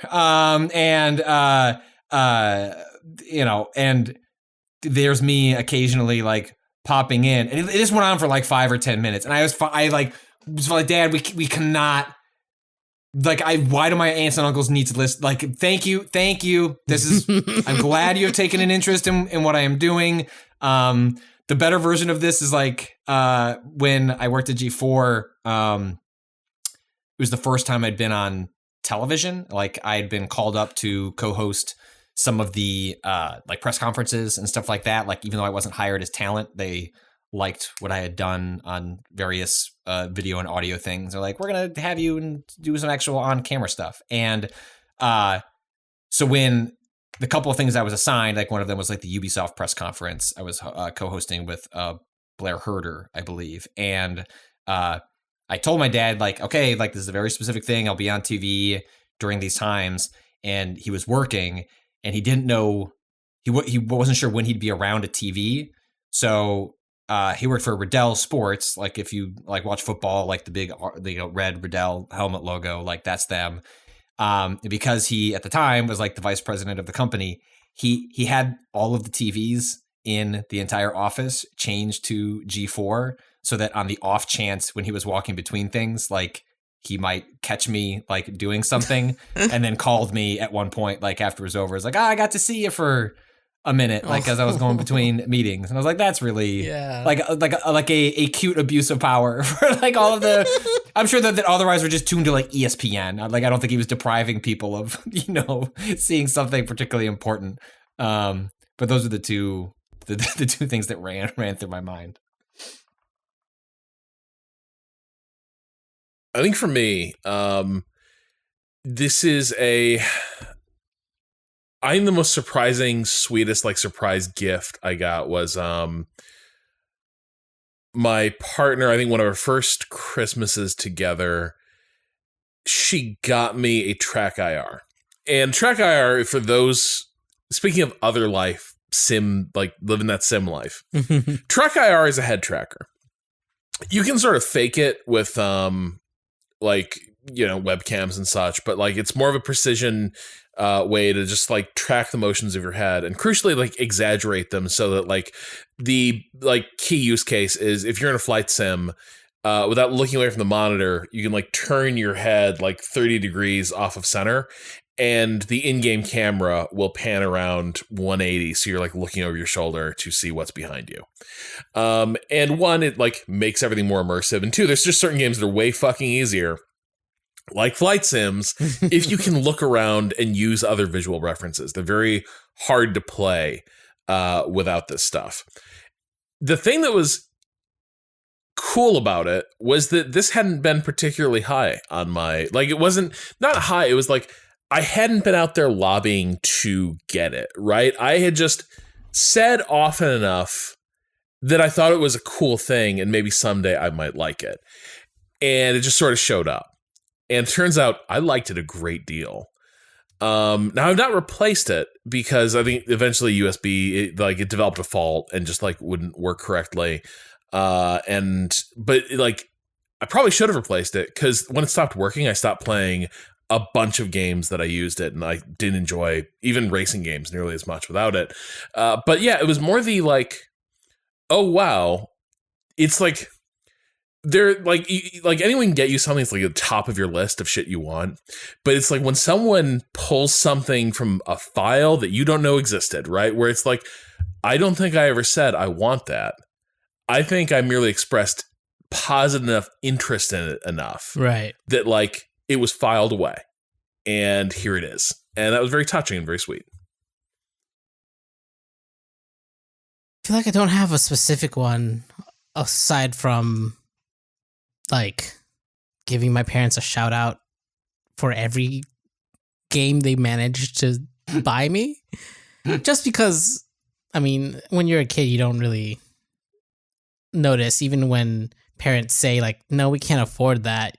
You think like, but I don't know, I saw you buy like groceries or whatever or some shit. A lot of eggs in this house. Yeah, like there's you have money, right? But like, you know, you don't know how dire it ever really is as a kid. And like growing up and understanding what it is to live on your own and then like looking at how many people were in that house versus what my parents' jobs were, I'm like, it's a damn miracle I had any technology. And like, you know, it was important to them. Like even when we couldn't afford it, they made an effort to, for example, like let us go and like have as much computer time at the library as possible before we could get our own computer, that sort of stuff. And like them, they could have very easily made the like probably correct financial choice to never get me a video game console or any video games. But we're like, it's literally the only thing he talks about. Like we're gonna, you know, scrape together what we can to support this hobby. So like really, it's just like all of it for me because it's an expensive hobby. It's a very expensive hobby, and no free to play games. Right, right. There wasn't. Back then. I mean, there were. It's fucking like Flash games on the PC, right? Like this, right. Gotta get that PC to get those. Yeah. And so like, yeah, I think it's just them being like, I don't know, like even when they were like controlling like the amount of time I played, they were never negative about it as a hobby. It's like you just have to do it in moderation. There was an understanding like it wasn't like wasting complete time. Like leisure time is important, but you also need to stand up from your chair sometimes was the only real limitation, right? Like they weren't mean about it, which I've like even other people who had more games than me had parents who were like, your brain is fucking rotting, like, I know, you know, like that sort of thing. Yeah, my parents were always cool about that, yeah. despite like my dad being like a hard-nosed sort of sports guy. Yeah. He also sort of just left that shit alone. Again, it was like, hey, just, you know, could you just play basketball until you're in 8th grade, and then I don't care what you do after that. It's like, okay, like if that's what gets you off my back about playing Final Fantasy VIII until 4 in the morning. Fine. Okay. This next one comes in from C. Hi, y'all. Just figured I'd add some context to a recent question about where the topic of Trader Joe's liquor was brought up in comparison to Aldi's. I worked at a Trader Joe's for just over 4 years, so I can tell you with confidence that yes, the store brand liquor is usually of higher quality than one might expect for the asking price. In fact, it is precisely like a, quote, Aldi situation, as Patrick said. Probably because the two chains are privately owned by the same family. Oh, shit. The Joe sold the chain in 1979 to Theo Aldbrecht, owner of Aldi Nord, and, as I discovered while drafting this, former Nazi soldier. What? What? What? Can't speak for the business practices at Aldi's, but the explanation I was given while working at TJ's was that the cheaper store-branded liquors were this exact same product as the name brand bottles. TJ's brought liquor before production completed and, quote, paid in cash, then repackaged internally for cheaper than the original. So what is in the store brand bottle was often made alongside the name brand product and in the same production facilities. I can personally attest to the fact that, 1, the whiskey was better than I expected it to be, and 2, it's even more reasonably priced once you add the employee discount. Thanks for the great podcast. I'm off to tell my former coworkers a fun fact I learned today. All the best, C. I think that's also how Kirkland's like branded stuff works. Right. It's like they are just paying to take it off. It's like very similar to, isn't that also how like TV displays work too? Where like there's basically two factories that make OLEDs, for instance. Right. And so you have like the cheaper brands that, you know, the margins work differently, but then you have, brands that are essentially, they're in a lot of ways the same display. And then it's like, what is on around that is differently. And so that happens with liquor as well. And so my understanding has always been that's how Costco and Aldi's work as well. Well, and also, like, I remember this was not necessarily a scandal because it's like one of those open trade secrets, but this was during like the peak bourbon boom, right? Like in the late 2000s, early teens, where bourbon and then rye were like just super fashionable. And like, I think they are less so now, in part because they got really expensive. But one of the things that emerged was like, well, actually, a lot of these different labels of bourbon that existed were all kind of coming from a couple distilleries, and then they were being finished by other manufacturers. Now, you can do a lot in the finishing process. That's where a lot of the flavor comes from. So you can but ultimately, like the thing that was a bit scandalous about it is you had all these distilleries out there with their like little label story telling the story of their brand and like implying a bit like a Mass Brothers chocolate situation where it's like they're doing this is farm to table whiskey. Yeah, exactly. We're doing it all and it's ourselves. Like, nope, we are buying vats of this like raw like whiskey product from a distillery in Indiana owned by one of like the two big multinational like alcohol manufacturers, and then we're putting our own little spin on it, and you can still get great bourbons that way. But this notion that they were out there like handcrafted bourbon, like that's bullshit, right? It's like it's more of a handcrafted brand, but that's just the nature of like where the space was. So I imagine there's a lot of where situations like that. I imagine it's pretty easy to get decent store brand stuff because like those distilleries exist and are selling to anyone. Cado, I saw you looking up Theo Albrecht. Yeah. I had questions about this. I can't pin down the Nazi-ness of Theo Albrecht, so I don't want to say he's a Nazi soldier. We do know that he served in the Wehrmacht during World War II, but I couldn't pin down anything that says he was like... It might have just been a guy caught up in a war. I don't know. But he joined during World War II is what this says. It does say citation need in here. He was part of the Africa Corps, but it says joined during, which doesn't. If you join up while that's already going on, then I don't know if there's any. Well, they also had conscription though, so like. Oh, right. That's the thing. Joined does seem like volunteer. Yeah, I don't know if he's volunteered or not, like, but that's the thing. It's like it's like I don't know that I'm going to say Theo Albrecht was a Nazi soldier. What we can say is was part of the Wehrmacht during World War II, and we don't know much about his service or how he ended up there. Rob, do you want to read this last one? This was one I picked for you and Cado. This comes in from Paul towards the end there. Sure. Paul writes, a good rule of thumb when buying kitchen appliances and tools is never buy anything that only has a single narrow purpose.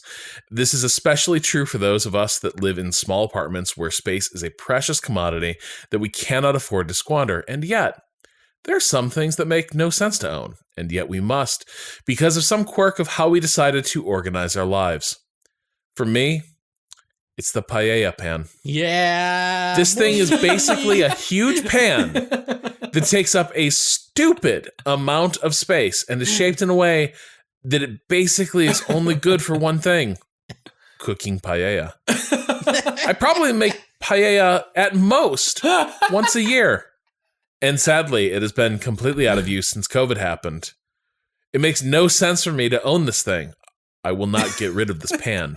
Do not. Paella is a great thing to cook for 6 to 8 people. Did a paella pan write this? I don't have anything else I can consistently cook that well for that group size, and so I must hold on to the pan. So my question to the panel is, what is the kitchen tool that is impractical and absurdly necessary for you to have? Happy holidays and fuck Activision. Paul. I think I'm making sure a paella pan is what I think it is. it's essentially a wok with a flat bottom, but as big as a big wok, like a real big one. You know? Oh shit, dude! No, not doing that. Wow, even Rob. Look, I mean, you can essentially use it like a wok. I'm sure you could make a perfectly good stir fry in there, but it's big. It's big. It's big. I think the issue is there's no I don't have the burners to make that thing make sense, right? Right. That's the real issue. Right. Oh man. So yeah, Cado, what are you cursed with? I mean, I don't know that it's a curse, but I have a nice grinder. I had to get a nice grinder. I make enough of my own coffee that I had to get a really nice grinder. That doesn't count, I don't think. You Yeah. make it all the time. But it only has one. It is only useful for grinding coffee beans. I cannot grind other spices. This is why I cannot grind other, it is not a food processor. It is a coffee bean grinder that costs too much money and takes up too much of my very limited New York apartment kitchen. Hold on, what do you got? Space. What do you got? I got a Virtuoso Plus.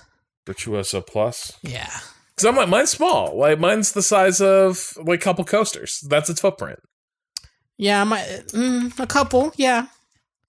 This is a little beefier.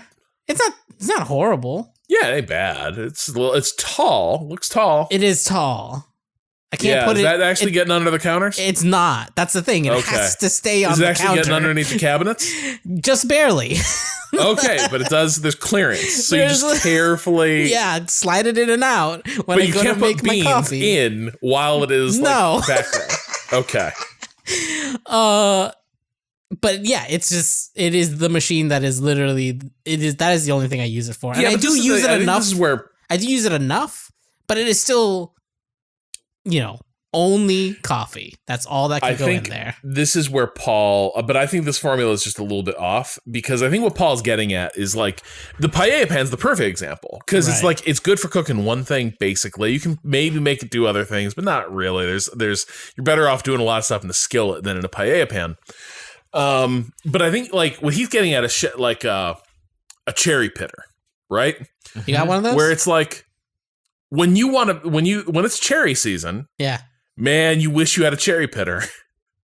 But when it's not cherry season, what the fuck is this thing good for? All the kids get together in the town square. Cherry pitter, cherry pitter. And then Rob comes down the street with his cherry pitter and all of the kids scream. Yay! But I think it has to be it is a tool for a highly specific niche purpose that you don't use frequently enough to justify its existence, but you love it so much that you just cannot get it. I love the fact that they even point out it exists. It's COVID. I can't, haven't done this in 2 years. Okay, I mean, it's not a cooking implement, but my slide projector. Sure. I feel like we widen this out. I feel like there are probably objects in everyone's home in which this applies, in which is, and it can't be something that's just, well, freely this is going to be nostalgia, right? Like this is something from my childhood. This is something that's emotionally important. I think you have to take that part out of it, right? Like the paella pan is not nostalgic to this person. It's just like, I fucking love paella. Gonna make it. Gonna make it eventually. Yeah. And that thing is sticking around until I get that chance again. So where is this? Why do you have the slide projector? Well, because I used to be a photographer who liked to play around with slide film, and like I would make slides, and like I made a couple installations while I was in college using automatic slide projectors. And so I still have it, despite the fact that I don't take slide film is like almost impossible to develop anymore. The fucking, they don't make it mostly, and the chemicals to develop them are slowly and surely drying up. Like it's not being made anymore, so like what exists is limited. But I'm not gonna get rid of the slide projector. I'm gonna someday eventually be like, look, back. Here it is. I can show these slides that I have somewhere, which I do have somewhere. Like my eventual children will ask, what the fuck is that thing? What's a slide projector? And I've been waiting for you to get old enough to ask. And I'll pull up the images on my computer and show them, look at these slides I took. Well, you say you need that machine over there whose bulb burned out long ago in order to view them. Also, now I can't replace this bulb. Yeah, and exactly. Now to replace this bulb, I have to pay $250 to a guy in Michigan, and then $50 shipping. And also, he's only going to sell me 10 of them. Yep. Wait, Rob? Wasn't there a moment? I remember you saying you had to send something away where it'd be worked on indefinitely. Wasn't there like a speaker thing that was? Oh, the speaker thing is Patrick. It's ongoing. We're in the middle of it. Arrangements are being made. These speakers have got to get to Florida to the last person in North America who I think can service them. We're in Florida. Also, he is probably an elderly fellow. Right. And so there's a lot of reasons we need to get these things refinished. Like literally, like this is the shit that, like, do you know where in Florida? Like, I don't, but I can find out. Because I'm gonna be in Florida. Are you driving? No. I don't mean I could take them. I just mean it might be funny if I'm in the same city as your speakers. You could check. You could check in on them. Yeah, I could be like, hey, how's it going? Hey, I'm here to do a help. Wait, Cado, are you driving? You got a big car? Hey, how about you rent a wagon? And also, don't bring anything. Look, Rob, I don't need sure any you'd be luggage. Perfectly comfortable with Cado strapping your speakers to the top of his car. Yeah. But yeah, like that's definitely ongoing, trying to get these fuckers fixed, and it's terrifying because it's like the materials to repair them are no longer manufactured. They're substitutes, but like opinions vary as to how good they are. And then two, the people who know how to service systems like this are also kind of not super common. And so, yeah, it's like kind of a race to, if these things get repaired right, they're probably good to go for 30 more years. And then we can cross whatever that bridge is, when I'm dead. But I'm sorry, finish your thought. But if we don't get them fixed, then I've got one beautiful heirloom mono speaker. Oh no. If you sit in the right part of the room, maybe you can trick yourself. Hang on, quick aside. I'm sorry. Let me tell you about a new rabbit hole. I mean, not that I'm falling down. No, I know crazy when I hear it. But tell me if this makes sense. So I was watching an interview with the maker of the speakers, Bob Carver. And he was talking about how stereo has this big problem, which is that our ears each hear one audio event for a noise in the room, right? Like you rap on a table, and that sound, the sound waves traveling off that, hit each ear at slightly different moments, and that sort of gives you your sense of like where in the room that is happening, etc. But it's like clean, one signal, like boom, 2 events, 1 for each ear. Stereo has an inherent problem. Stereo is playing sounds from both speakers. And so instead of 2 events, you have 4 events. Because both ears are hearing what's coming off these speakers, and they do interfere with each other. And so, God damn it, how do we fix this problem? Well, there's headphones. Nope, worse. What? He was like, that's actually no, way headphones worse is because that's see this little fucker? Answer that everyone fucking. The answer is headphones, motherfucker. What are you about to say? Nope. See this little shit? See the little like the driver in your headphone? Right? Yeah. What about it? Yeah, that's actually a very like he's like this is an acoustically messy space because what you've got now is you have the sound sort of bouncing around inside the chamber. Earbuds don't cause this issue because now like the sound just goes straight into like the eardrum and done. But like headphones actually do not. But like speakers are the nastiest, like as far as this goes. And he's like, so obviously the only way to solve this big problem is with a shit ton of math and a proprietary like audio, maybe an algorithm to have a third, like something else monitoring the room and sending and trying to cancel the like rogue sound waves. Oh my God. And I'm like, my speakers sound like this. Is this a problem? Is this a problem? Like stereo sounds great. In what world? And then also I'm like, oh shit though, that makes perfect sense. Intuitively, that makes a lot of sense. So the thing is, so what you're saying is solutions for this problem. You've solved this problem by going mono.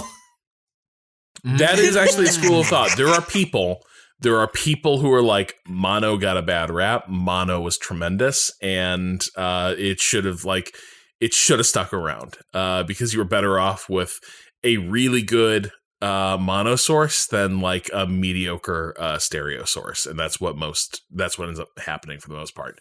I think that's a out there opinion, but I know it exists. But this is a thing that a lot of like places apparently are trying to address. Like like audio formats now are moving into the space of like, how do we clean up? Like it's related to the positional audio thing. Mm-hmm. How do we clean up like sound waves in a space? And instead of having the flat like 2D picture that we have of sound because of the way we experience it through stereo, how do we restore that live performance thing where each sound only creates distinct events in each ear?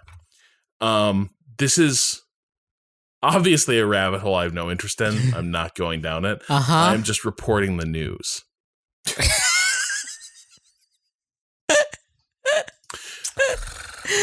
Oh my God! I'll be happy to hear we're gonna report back after the break when you've done some more digging. We're gonna let Rob just have 2 weeks to himself. Oh God! It's not. I don't because I don't really like hold on to things. I don't have like objects like this, especially not in the kitchen. But I refuse to give up my phone number, like my cell phone number. I've had it since I was 15, I think, when I got my first singular wireless. I think it was a Razr phone. I think that was I eventually got a Razr phone. It was one before that. It had like the early like Snake on it. And it's like managed to survive now 20 plus years. And I should get rid of it because that number has been like doxed multiple times. And whenever there's like a flare up on the internet, I can rest assured like my phone number will be part of like the harassment that occurs of that.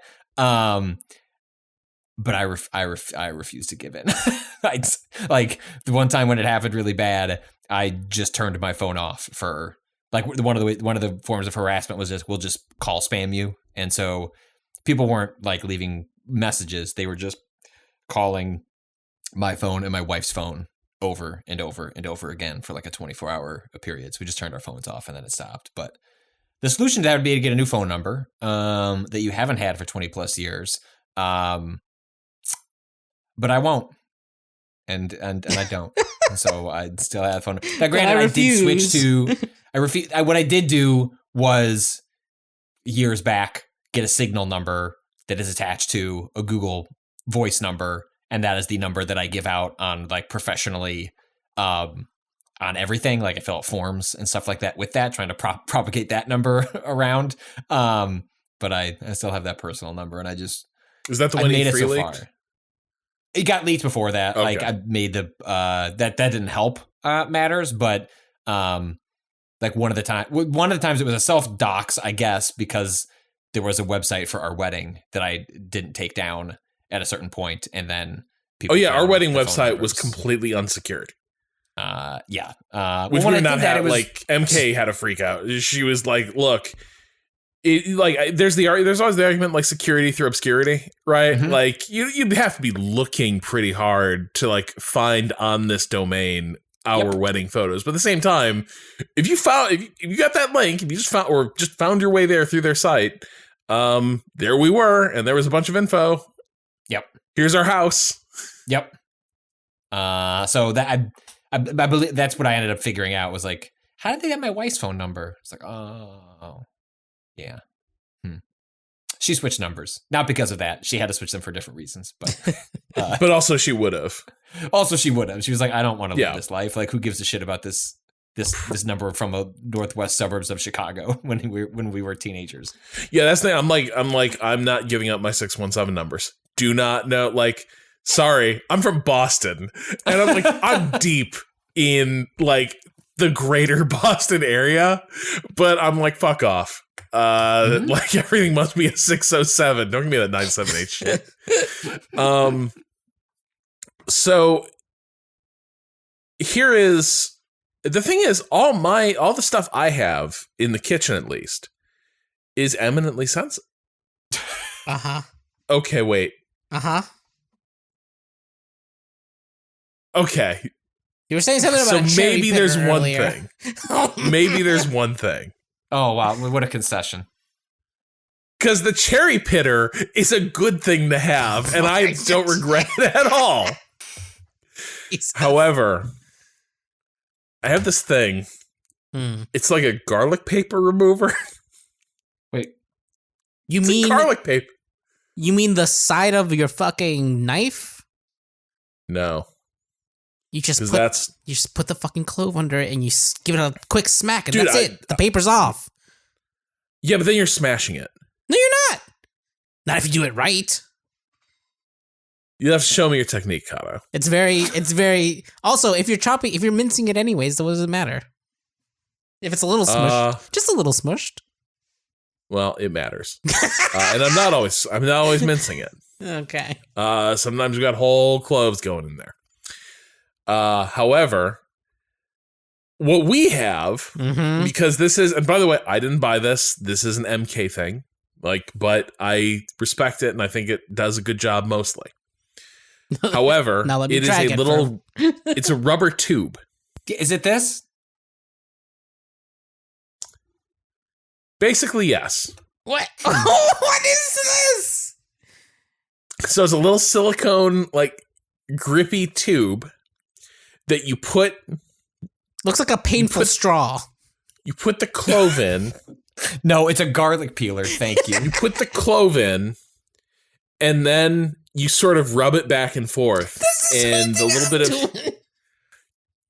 No, but look, Cado, the thing is, the garlic just hits better if it's like you're milking a cow to get it out of its paper. Oh, is this loss? You just posted loss. It's very close. Yeah, honestly. See, look, Cado. Look at that schmuck. I'm not Feeling that that garlic schmuck. clove. Look at that, Cado. I'm the one, except that instead of a tube, I Look just at have that the king. I just have the flat side of my knife instead of the silicone tube. Anyway, we love the tube. But the tube... Tube. That knife that she's using in this photo that Patrick just posted, that is the one I would use to remove the thing by very lightly tapping it. I'm mad that this exists. So it just sits there in a drawer, waiting to be summoned to surface. Oh. And yes, Cado, to your point, does it always work perfectly? No. There are times that the garlic paper is just too sticky for the otherwise trusty garlic paper remover to deal with. But nevertheless, it sits there, taking up like a prime inventory slot in the sort of the kitchen drawer Tetris that we play. And yet there we are. I guess the other thing is, I love my stand mixer. I use it a fair bit, probably more than I should, and that's the thing, where it's like, I got this power to make tons of bread and doughs, etc. I'm not sure I should have had that power, given the delta between the weight I was before the stand mixer showed up and my present weight. I feel like, I'm not saying the stand mixer caused it, but I am saying the stand mixer was not exactly helping the situation. And neither was my upbringing of like, don't waste food. And so it's like, oh no, I baked 3 loaves of bread in a weekend and they're all going to go stale by Wednesday. What am I going to do? Chomp. Oh, wow. You can freeze bread. Freeze Not it. always. Aw. Make it into a bread pudding. Yeah, Cado, that's not going to help. Believe me, I found lots of ways to repurpose the bread and finding new and novel ways of jamming bread down my gullet like I'm a fucking foie gras duck. The foie gras goose that was not the problem. Bread pudding, strata, all these things like made regular appearances. And the solution is, dude, you just gotta stop making so many fucking breads and crusts and doughs. And I was like, but that's what I like to eat. And they're like, no, you gotta eat less of that stuff. Who's they? A team of doctors and specialists.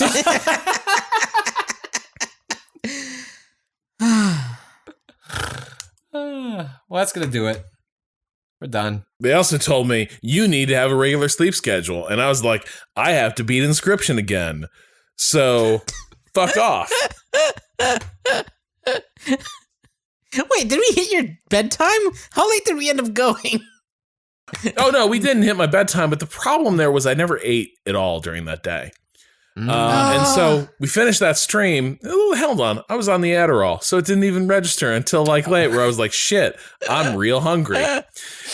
And so I got done with the stream and I was like, oh no, I'm really hungry. It was 11 at night. The smart thing would have been to go to bed, but I was like, I'm just so damn hungry. So instead, I'm going to eat a little meal. But then because I'm old and because my tummy hurts, I was like, I'm going to eat a meal at 11 at night, but now I have to stay up 2.5 hours and just let that baby settle. I'm sorry, Rob. I'm sorry we did this to you.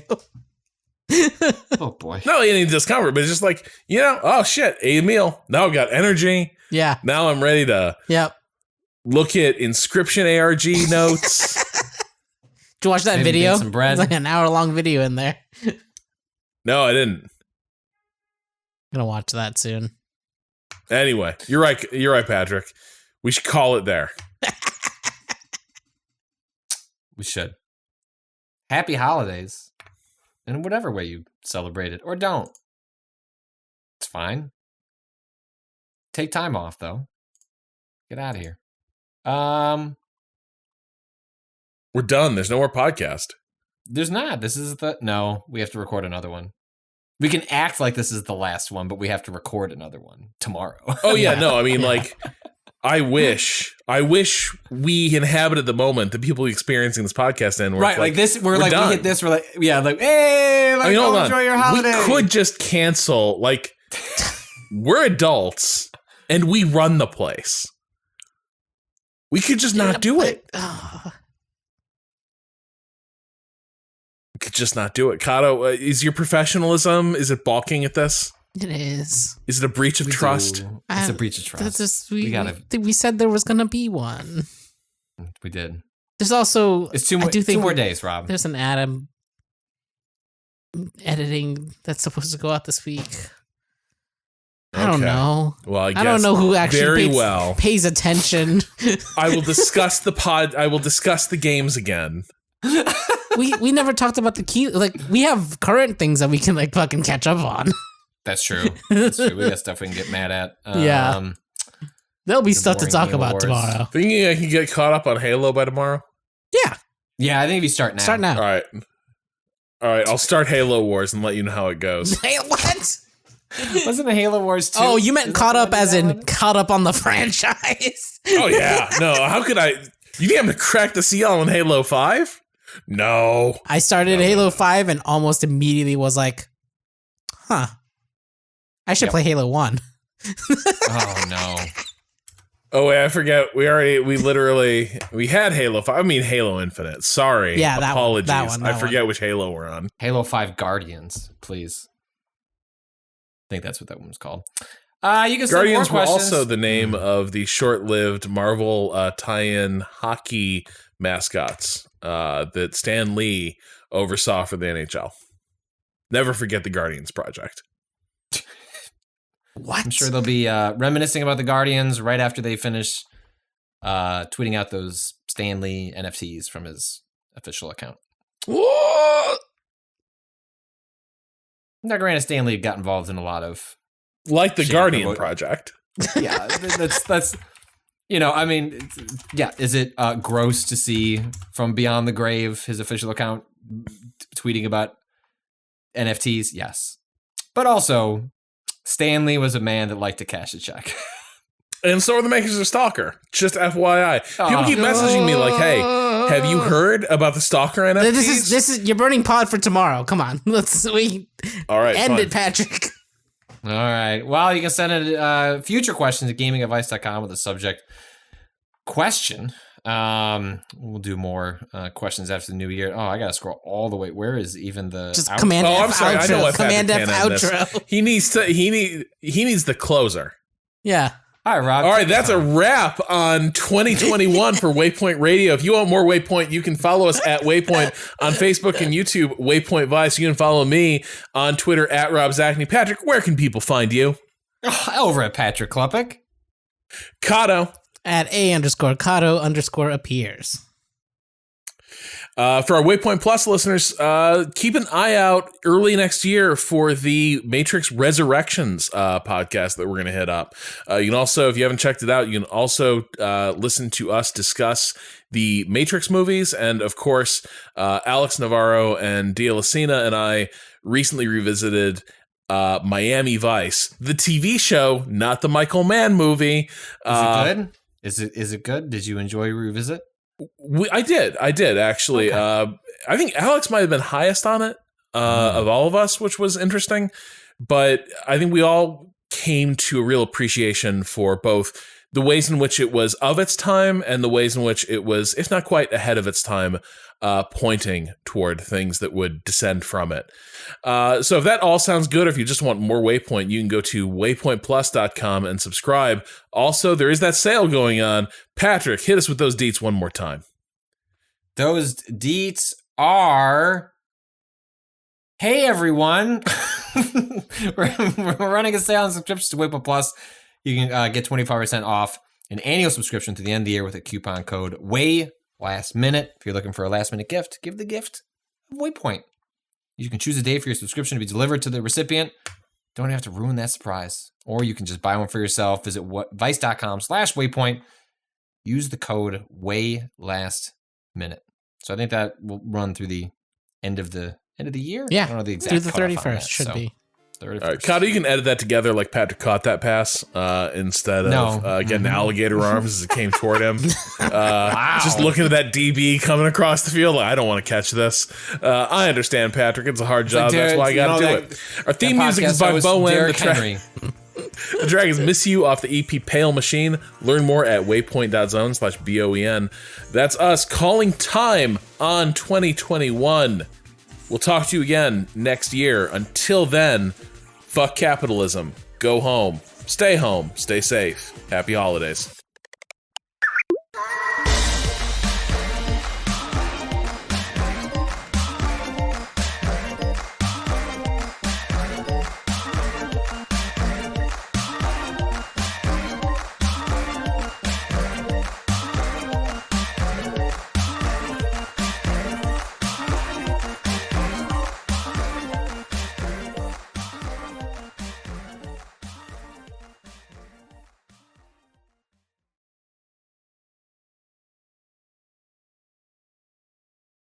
So, hey, kid, you want to come out here and watch the last 30 minutes of The Amazing Spider-Man? This movie fucking sucks. Let's go. So we did. Bad movie. All right. Do we want to go to time.is? I don't remember that movie. We're seeing Spider-Man. Wait, which one? The first Andrew Garfield one. I didn't watch that one. That's one of Dennis Leary is. He's fine. He's fine. Like there are a lot of it's fine elements in the movie. Like Emma Stone and Andrew Garfield have incredibly good and hot chemistry in that film, and it's just the movie is terrible. I mean they do a whole like they rip out like Peter Parker as like poor. Or like lower middle class, like humble accident stumbling into greatness into like they give a whole mythology to his parents. And like there's like a whole like destined to be Spider-Man vibe. I remember the most poison pen review I read of that was actually basically like taking down the screenwriter's entire career as like immoral, like Scientologist bullshit underlying he was like, if you look at their body of work, like their take on Spider-Man is consistent with the moral universe of all the stories they tell. Oh no. Which is that greatness always has to be like predestined from somewhere. Yeah. So like it was just brutal. It was a great review. Yeah. And that first Sam Raimi Spider-Man holds up. I mean, it's hokey as shit, but like I think the hokey melodrama is like actually gives it a timelessness, even if it feels hokier with time. Yeah, I went back and I watched the first Christopher Reeve Superman. Mm-hmm. And it's shocking, like, okay, there are parts that are like hella hokey in that. For instance, when the Hoover Dam explodes in that, they just have a deeply unconvincing train set quality model of the American West getting flooded by the Hoover Dam reservoir that sure looks like somebody's just thrown a bucket of water across this little model. But hokey's authentic, right? Like that's the thing. Like hokey, what feels hokey now, like felt like actually authentic at the time because it's like no, this does not. Like if you watch movies that are doing like practical effects work and like working with miniatures in that era, Spider-Man, you're almost like they made a choice to make this look this way. Like it's so clearly toys. I guess I mean the melodrama, not so much like the effects. Like I like Superman is like a very like just the acting, like it's very melodramatic, but like it feels reflective of the time. So I think like it ends up holding up like better over time. Like you just feel displaced from it. Whereas when you watch Raimi and like the Spider-Man, it's like, gosh, feels odd as hell, but like it feels like authentic and like it doesn't feel like it's, I don't know. It's a weird thing.